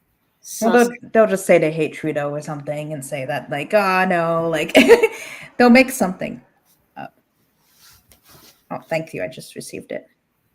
yeah, I just sent it to you. Thank you. And I have like a different government statement. Like I have all these government statements, you know. But yeah, I just wanted to say I feel like we're again, I don't care if people call me turfy because like I still I'm still going to fight. Uh, I don't know. I wouldn't call myself an ally. I hate that term. I feel like to claim you're an ally, you have to abide by a particular rule set that they expect from you. No, I'm just gonna go with like my positions, and I don't want anyone to get harmed. I don't want anyone to get hurt, and that goes along with everybody. I don't want trans people to be hurt because they're trans. I don't want people like I don't want females to feel unsafe. Like there's just so many things that I just want people to keep in mind when it comes to this conversation. And I feel like a lot of women do feel sidelined from this.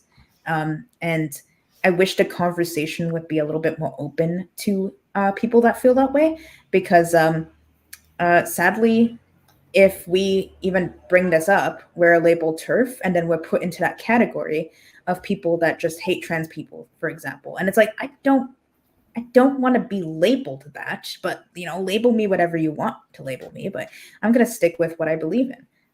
And uh I'm going to keep looking at I'm going to look through this, obviously. Like I'm just sharing like how I changed certain positions, because in the past it was along the lines of like, which is often, I'm pretty sure you've noticed this every time um this is brought up. It's always like, well, what's the harm? What's the big deal? Why can't people live the way they want to live? And it's like, well, no one's saying that they can't. I'm just saying that I don't want it enforced on me, for one thing. We're seeing gender ideology being mentioned through school, and they've always been telling me, well, that's not true. That's not happening. Well, you gaslighted me, because I've seen clips, like students were taking out their phones, like filming. I know it happened in the UK. There was a kid that was claiming to be cat gender, and these girls were saying that they don't understand it, and the teacher was like calling them out, uh, and saying like, "Oh no, like you guys are just bigots if you don't agree with this, like their gender." And there was a few other videos as well of like schools in Canada where kids were getting called out for not like participating in pride parades, like pride events. They were called out for not agreeing with their gender ideology. They have posted that the gender ideology stuff is often presented in school. I've seen videos of like, uh, you know, uh, teachers like presenting non gender expression neopronoun stuff to kids as little as 5, and it's like, why? Why is this happening? Why are they pushing this out there? And then they're trying to gaslight the general population to believing that this is not actually happening, when like, thank goodness those kids took out their phones. And I highly encourage more teenagers and children to do that. If they have their phones on them, like, expose their teachers, expose the curriculum.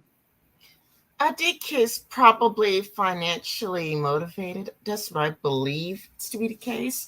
Because to me, like, the hormones, the blockers, the surgeries, I would Mm. imagine it would cost thousands of dollars. That's something I kind of noticed too. I feel like there's actually a financial incentive here too.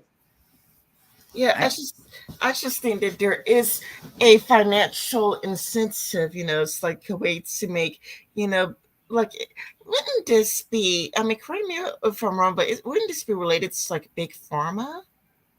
Yeah, Yeah, yeah, big pharma. I I think so. A lot of people have been calling that out actually.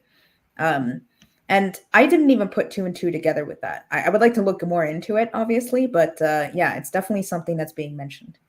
Yeah, because like back when I was like watching transgender YouTubers, they would say that these surgeries, like when you go through these surgeries, it would cost like over $100,000. That's more than a house.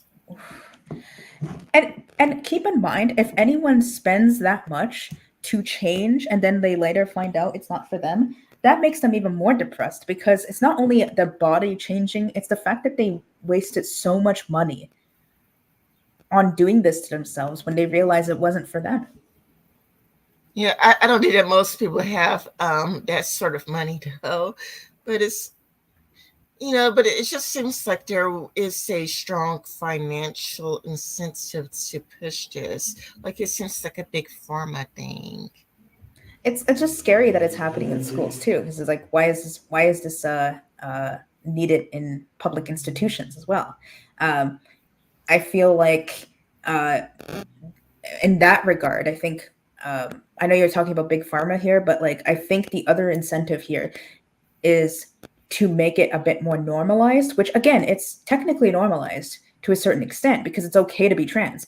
But I feel like they're trying to get more and more people to like potentially be trans and be more like open to like to kind of like be against the heteronormative type of society we're in. I think that is the second incentive that's going on. Yeah, like if we had, are you saying it's like if we had higher numbers, we would have more acceptance? Yeah, that too. And we would have like a limit of like this heteronormative type of society we live in. That it wouldn't be such a that wouldn't be the norm anymore. Well, really, what I've seen, it has been like pretty much the direct opposites because it's kind of like, it's like I do feel like some people, because I spoken to a person. I'm not going to name their name, and the reason why I'm not going to name their name is because they're friends with a friend of mine, and because it's a friend's friend, I don't want my friend to contact me and be like, hey, like, why are you okay? I had a conversation with a trans man who like just wanted more numbers. That's all that they wanted was like an extra number, an extra number.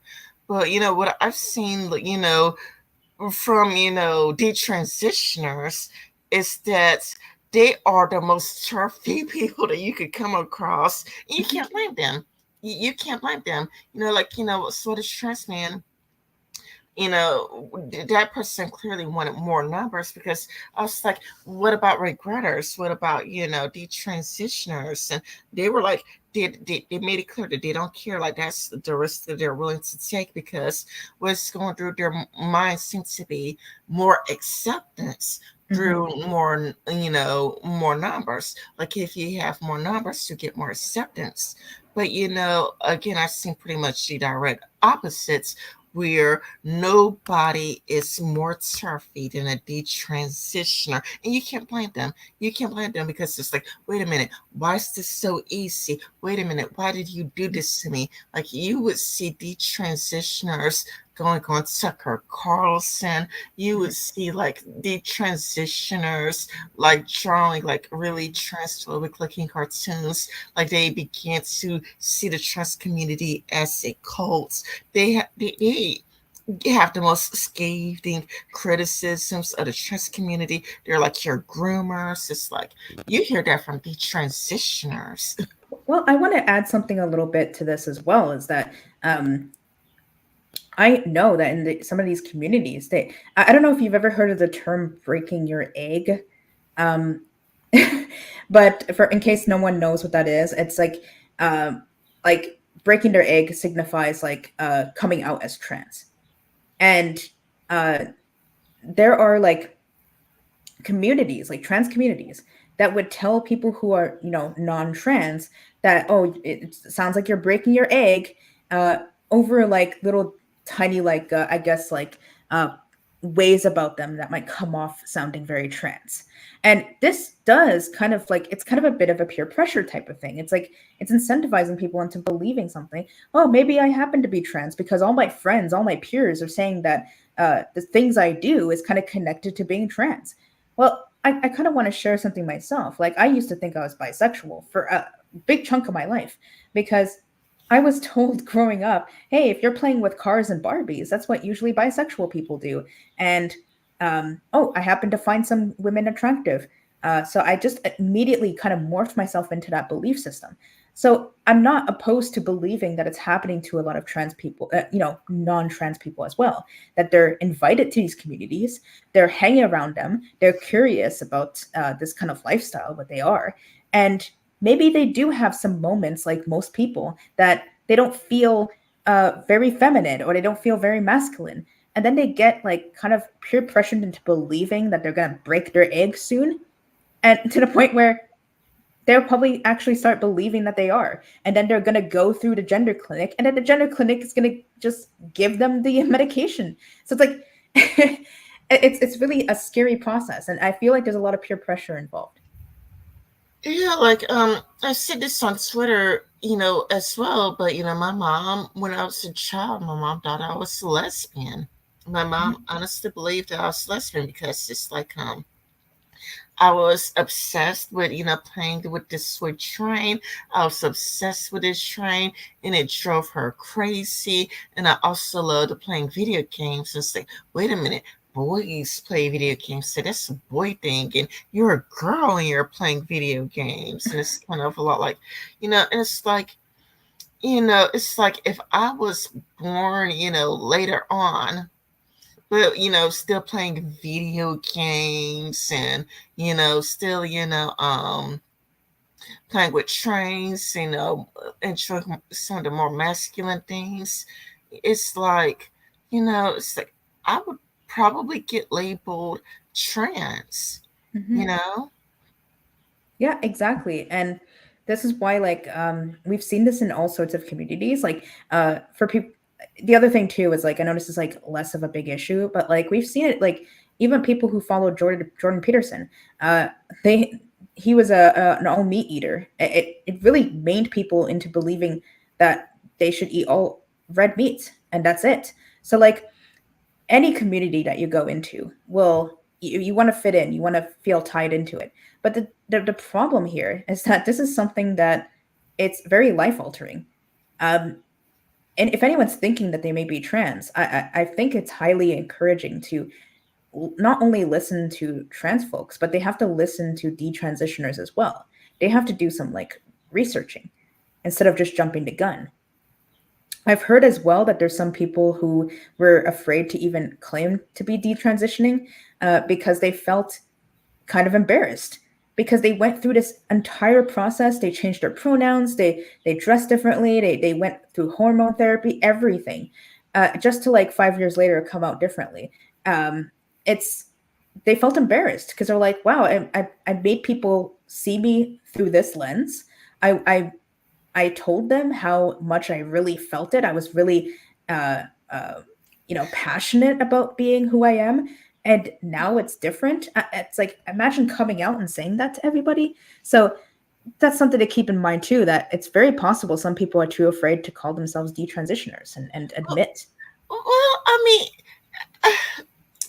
like, so this is also the problem with the neoliberal media, because I remember, like, watching the Tyra Banks show years back, and there's a trans child, a trans, 5-year old, a trans 5-year-old on a Tyra Banks show, and the message was, like, when you're trans, you're just no, like, it's like, I don't know, I'm getting, psychic vibes, from, like new agey, like new age, like crystals and Wicca, and it's like, oh, you have intuition and you just know, and it's kind of like, do think people buy into this new age sounding crap?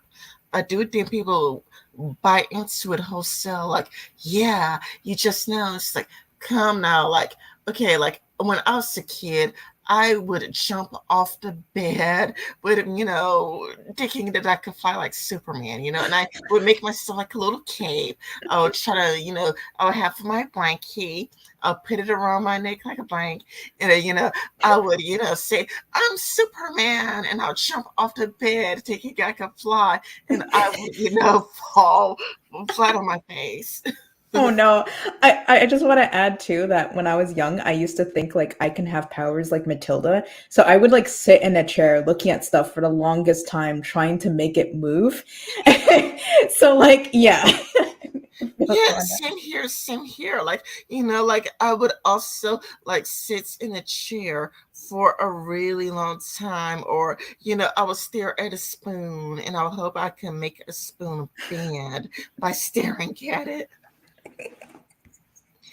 So it's kind of like, but then, like Tara Banks would like, little, like Tara Banks really did bring a 5-year-old kid who claims to be a little boy. And it's like, when you are a little kid, you just know, when really there have been studies that say that like 90%, like 85 to like 90% of kids grow out of it. Yeah, also like kids don't know. Like they're kids. They're exploring. Like that's why I just don't understand why they want so badly to like just make it like yes, this is the case. It's like no, kids are exploring all the time. When I was growing up, you know how many times like I'm a mixed race person, so I get mistaken for so many different things. And I didn't see people that really look like me. So I was like always going and looking at everyone else. And I was like, I wish I was a shapeshifter because I wanted to look like all sorts of different people. I wanted to look like a black woman. I wanted to look like, you know, an Indian woman. Like I wanted to be a man. I wanted to be all sorts of things. Like, and I think that people don't understand that this is about exploring when you're younger even through your that's why there's so many phases in your teenage years because you're exploring, you know. I used to um again, I used to want to look like Liam Gallagher and Julian Casablanca, if anyone knows who they are. I wanted to look like them so badly, and to this day, yeah, it would be cool if I can like go into a portal and shift and look like them. But I'm really happy being who I am. And also, one thing to point out is that through a puberty is a can I swear actually puberty is a B. Puberty is definitely a B because when you're going through that process, that's where it's really important to go through therapy and really recognize who you might be because for example if a woman is going through like period pains or she might be like her body is shifting and changing, it's a very awkward and embarrassing moment in a young girl's life, and she might feel a little bit bothered by that, and she's like, oh, why me, I don't want to go through this process. So this is where we have to keep in mind, like, why is someone feeling like they need to go through these surgeries at that age? Maybe it's part of their puberty. Maybe they feel uncomfortable with their ever-growing body, Yeah. Let me read the comments from Gypsy because it's like I, have been ignoring. Oh, Yeah. I believe children shouldn't be transitioned. They need to make a choice when they are at the age of 25. I disagree with that, actually. Like I'm kind of comfortable with 18 because it's like at the age of 18, you could go to war. It doesn't make sense that if you are 18, you could, die in a war, but you can't transition. That doesn't make any uh, sense. I agree with you, Rin, but I also understand what I understand what Freaky is getting at here because, like, I know that like we're only like fully developed brain wise when we hit 25, so I can totally get the concept that they're going for here. But yeah, I agree with you, Rin. Yeah, but it's kind of like it's still weird that you could just, sign up for the war or get drafted. You could get drafted. That means you could die in a war against your will. Honestly, hot take, everything should be at 25. Like alcohol, everything. You should just 25. Mm, It would make more sense if it's just at 25. yeah. Of course, they love to once detrans people voices. Oh, that reminds me, like, about detransitions. This is where I would hear the left, you know, be really, really hypocritical because, okay, you know how like the left hates Blair White because she's like a trans medicalist or whatnot. Like you're not trans, you know, unless you like have you know gender dysphoria. But then I would hear the left steal her arguments when it comes to detransitioners. You know, Mm. the left would actually steal her arguments, you know, when it comes to these transitions. It's like, oh, you were never ever really trans. Oh, I bet it becomes just like, wait a minute. You know, it's like it's weird how you hate Blair White so much because she's a trans medicalist and she's telling people early on, like, you know, you're not really trans. And they'll be like, how could you say that? But that's exactly what he says to the transitioners, you know, like, oh, you know, you're not really trans. You were never trans. When really, some of them, you know, like, I could at least respect a person who actually has, you know, taken the hormones and, you know, like actually try to go through the process rather than a person who is they them one day, he her the next day, he him, like Mhm. you know, like you know, so you go through all of this and it feels like you're being a confusion on purpose. And then on top of that, you want people to lose their jobs if they mistransgender you, like you know, like if they misgender you, and it's like, but that's not fair because you would be like he, him one day, she, her the next day, they them the day after that, and then people should lose their jobs if they misgender you. Didn't Dylan Mulvaney say something along the lines of like you should just get in trouble legally or something like that if you like misgender someone? I'm pretty sure Dylan Yeah, said that. Dylan did say that. Oh Like you gosh. should go to prison if you misgender somebody. But the problem is, okay, some people are like more valid than others. Like with Blair White, you know, it's more understandable because she passes. But okay, like you know, it's kind of like if Vosh were to say that, you know, his pronouns are she, her. And you know, and if you call Vosh for he, him pronouns, it's like, should I go to prison for that? Well, yeah, because like whether they like it or not, pronouns are often used, not just like preferred pronouns. Like pronouns are usually often used to kind of like see who the hell we're talking about. Like if it's based on how we perceive. You can't change my mind to believing that you look like a woman or that you look like a man. Of course, there's like cis people that do look like different genders. But the thing is, like, it's based on how we view people. And if we see someone with a full on beard and no boobs, and we see clearly a masculine person, then we're going to immediately go into the he him mindset because that's how we view it. They're trying to make us change that part of us. And I don't know. I just don't agree with that. Yeah, okay. Reading from Freaky again. It's just like the golden emo phase. You go through a phase when you are a teen, and when a girl is a tomboy, they say to them, "You must be a boy since you're more boyish." And when a guy, I think Destiny said that, you know, when talking to Blair White. Anyway, I'm Mhm. gonna continue from Freaky, and when a guy likes a girl, like MLP, or like doing things with hair and hair, the left says you must be a girl, Dan. I agree.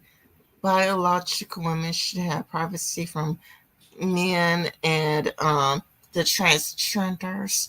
Um, there should be a cutoff time when it comes to transitioning. Like, oh, I transitioned a year ago and I'm a full blown woman now, then yeah, that's fine. But if they commit a crime and then an hour later they say I'm a woman, it shouldn't be an excuse. Oh yeah, I could agree with that. Like if Mhm. if you commit a crime as a man, you should go to a men's prison. You know, Mhm. if you commit a crime as a man, you know, you should go to a man's prison, and to avoid the Machiavellian people, the people who have Machiavellian tendencies. It's kind of a lot like you should, like, in my opinion, you should, like, if you want to go to a women's prison, you should at least like look like Blair White's or ContraPoints, you know. Mm-hmm. And from Professor Platypus, when you hear some of the reasons parents give for how they knew their kids were trans, they often come with bizarrely innocuous reasons. And again, this is what I'm afraid, because it's like as a kid, it's like I played with trains and I played with video games. Like I love Mario and Banjo Kazooie. So it's kind of a lot like, what if I was born as a zoomer, and then I get interpreted as trans. You know what I'm saying? Mm-hmm. I saw somebody recently claiming that 40% of high schoolers now identify as LGBT. Oh, Wow. this reminds me of, like, I read one article from the Guardian. They said that like 54% of the youth, 54% of the youth are LGBT. Here's the problem with that.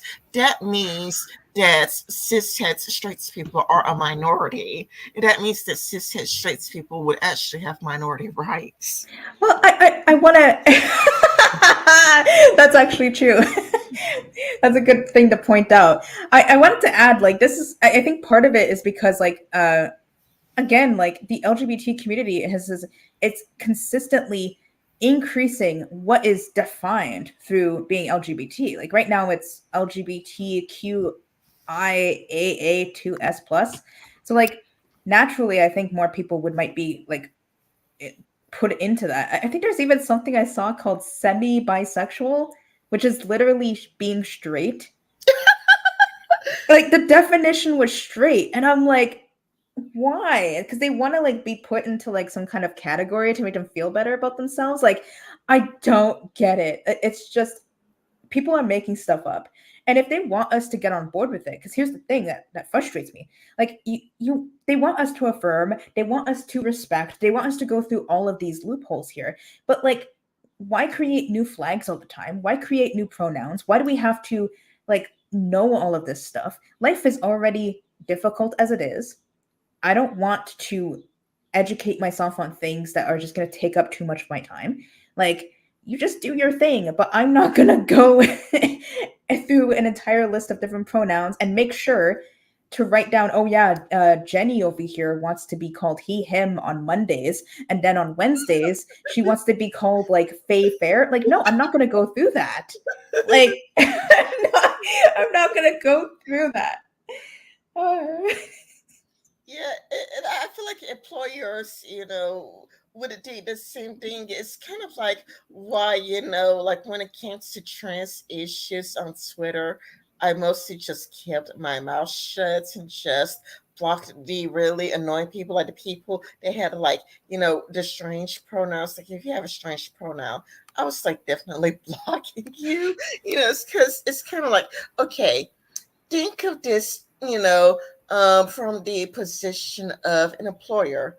You might be pro trans rights, you might be pro trans rights, or whatever.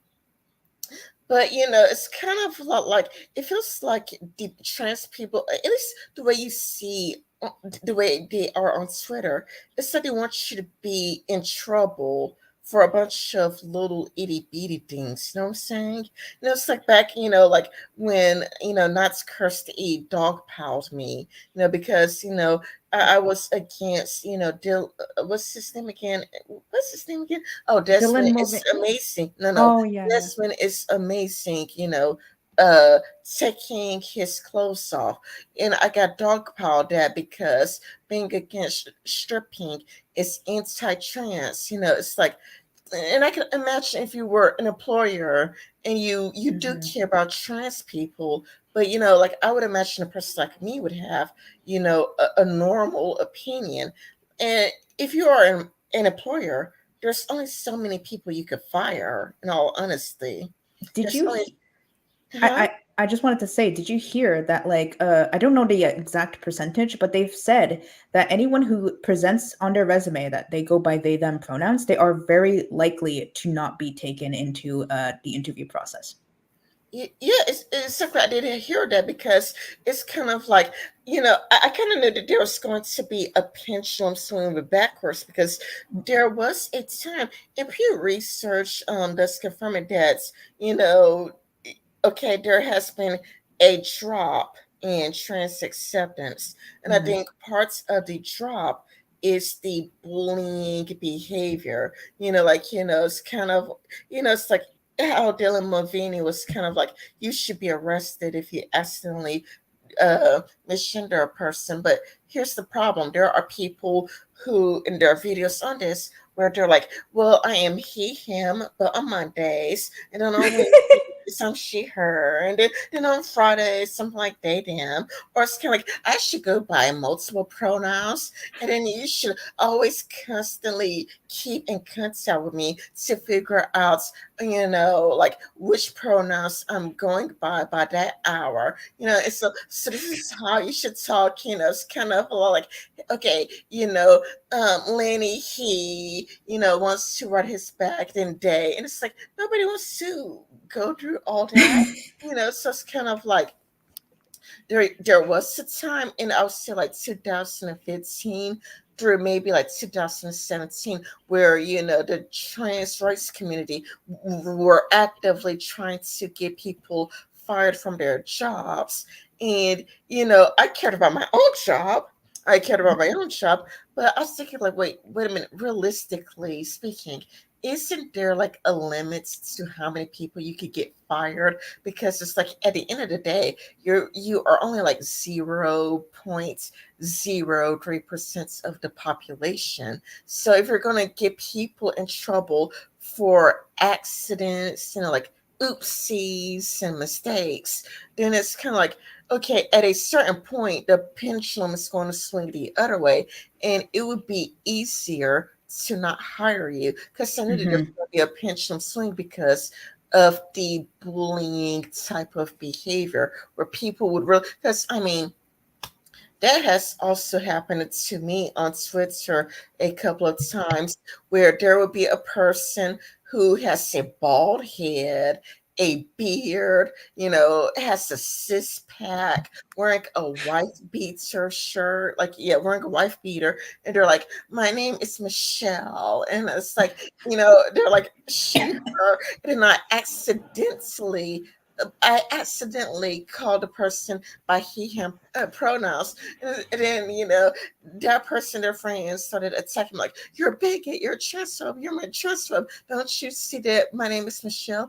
But okay, there are French guys named Michelle. You probably didn't Hmm. know that. You might already do know this, but Oh, I we speak French, so yeah, definitely. yeah, yeah, there, Michelle, there are French guys named Michelle. So, like, when I see a guy wearing a wife beater with a bald head and a beard saying, "I'm Michelle," I am thinking you're French.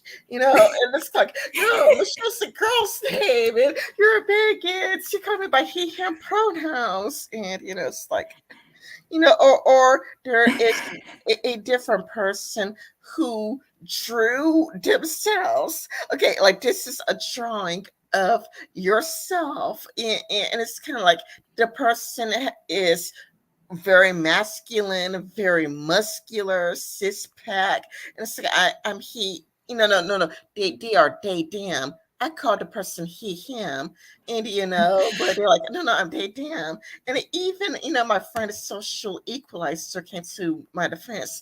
It was social equalizer. It was like, this is a drawing of yourself. Why did you draw yourself as a man if you go by they them pronouns? Well, yeah, it's a headache to deal with, and honestly, like I wouldn't want to even associate with people that use pronouns. I'm just like I'm not for that.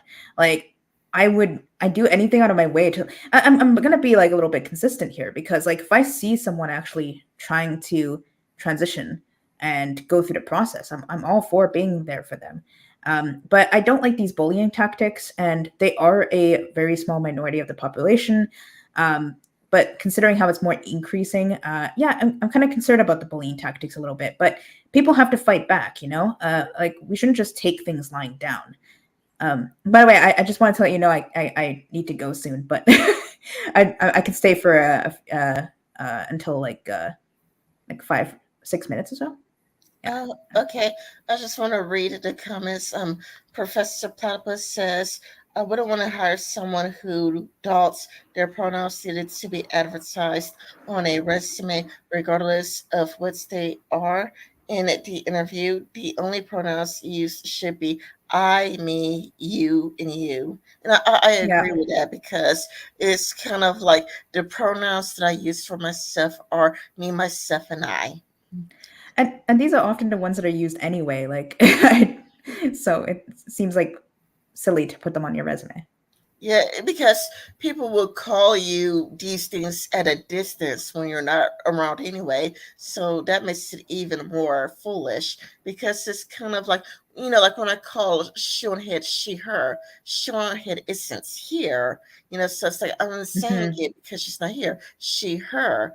But if Sean Head was directly in front of me, she would be called you, like Sean Exactly. Head you. So it doesn't really make any sense to have your pronouns on your resume anyway. Exactly. Freaky says, I agree. It's like when you are a boomer learns about Pokemon and Yu-Gi-Oh, you have no idea what's the hell it's all about. But if you're younger, Jen is happy with them, then they do it, but boomers shouldn't have to learn about the series of games Pokemon and Yu-Gi-Oh. I'm pretty sure before Michael Jackson died, I'm sure his pronouns were he, get it? Oh, yeah. Yeah, the way he has. Hee hee. Mm. I love that one. Anyway, you said that you have to go soon in about 4 minutes.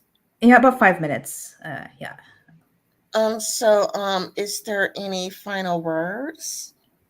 Um, no, I'm first off, I'm just happy that you contacted me. I just wanted to say one thing is, ever since I shifted my views on particular subjects and I'm leaning more right, I felt kind of like a little bit sad because there's like people I did connect with through the leftist community that no longer speak to me. I on my YouTube channel, like I remember posting a video, and it was about trans issues, but it wasn't even like a transphobic video at all. It was like literally about just to like sum it up, it was about a trans murderer, and I was discussing how messed up people were uh, defending her because she's trans, and I was also calling out the hyper transphobic element to it as well. So I lost a lot of followers for that reason. I lost a lot of followers on my Twitter. People I've spoken to, people I've was connected to. So it wasn't just like at regular like just people who follow. It was people I actually spoke to on their channels. People I spoke to in private. People I had on my Facebook, on my private Facebook page. So like they unfollowed me and they didn't bother like reaching out to me and having a conversation. And that was pretty offensive to me a little bit actually, because I can understand if someone randomly just like unfollows, but like when when you have some kind of like rapport with someone and it just like disconnect from you because of like a shift in your opinions, like how does that make me feel? Well, it makes me feel like I was only good enough for them when I had similar opinions. It just felt like very culty a little bit, honestly.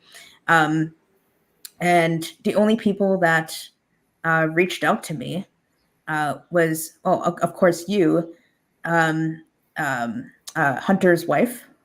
We had a good conversation, and yeah, socio equalizer. The only people that reached out to me and wanted to have a conversation with me. Me, That's really sad. Hunter's wife, and social equalizer. Yeah, the only people that like reached out and said, "Hey, I noticed you changed. Like, want to have a oh yeah, I would like to add, he didn't reach out to me, but Rico Rance and I had a good talk as well. Not on his channel, but just in private. So there are a few people that are willing to like listen to me, but others that I felt were, you know, a little bit not the type to just like disconnect completely. I thought they would at least reach out and try to hear my side, but yeah, it didn't work out that way. Well, for me, I'm not all that left wing to begin with. Yeah, true, true. Yeah, I'm not all that left wing to begin I just with. wanted to point out to you because you're someone who did talk to me, and I really appreciate that, right? Yeah, But I, yeah, I talk to pretty much anybody. yeah. Yeah. But it was sad because like it was a lot of people that I actually uh would speak to. I get it. Some of my opinions are largely more right leaning, and I've seen people speak about me. Like someone told me that people are mentioning me through private or through their Twitter, talking about how I changed into being a conservative, and like I'm of course what why am I shocked? You know that people are talking about me behind my back, but yeah, it's natural. I just wish they would come up to me instead. But then again, like even when I apologized to Shu, people would get angry at me and unfollow or block me because like how dare I be friends with Shu, and I'm like it's just really irritating. So yeah, I it's just um oh yeah, my channel's called Miss Miranda. I can find a way to link it to you Vin afterwards, and link my Twitter if possible. But yeah, um, it was unfortunate, but just goes to show who really would like to continue talking to me, regardless of my political opinions. So it's nice to see. Yeah, and I could tell that you're genuine because it's kind of like you could tell when somebody's a real person and a genuine person when they start losing their friends over their beliefs. Yeah, I just figured like enough's enough. Like I'm going to stick with my ideals. Um, I'm I'm going to be upfront. There's a lot of things, obviously, I disagree with certain conservatives about. Obviously, there's still certain things that I align with more, and I don't want to be in an echo chamber. I watch so many different people. I still watch Vosh. I still watch Hunter Avalon, Chud Logic, Destiny. I watch even right leaning people. I watch Lauren Chen. I watch Dennis Prager. I watch Amala. I watch anyone because if I disagree with them, agree with them, it doesn't matter. I just want to listen and just gather information that way. So yeah, it was a lot of far left people, honestly. A lot of soc dems are still talking to me, which is great.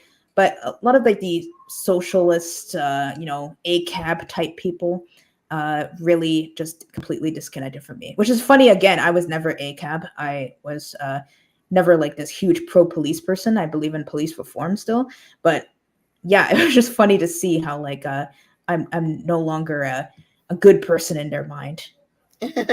Yeah, the left has always. Well, I mean, I was anti SJW content creator, and I viewed the left as a cult. And Oh yeah, yeah. I yeah, agree.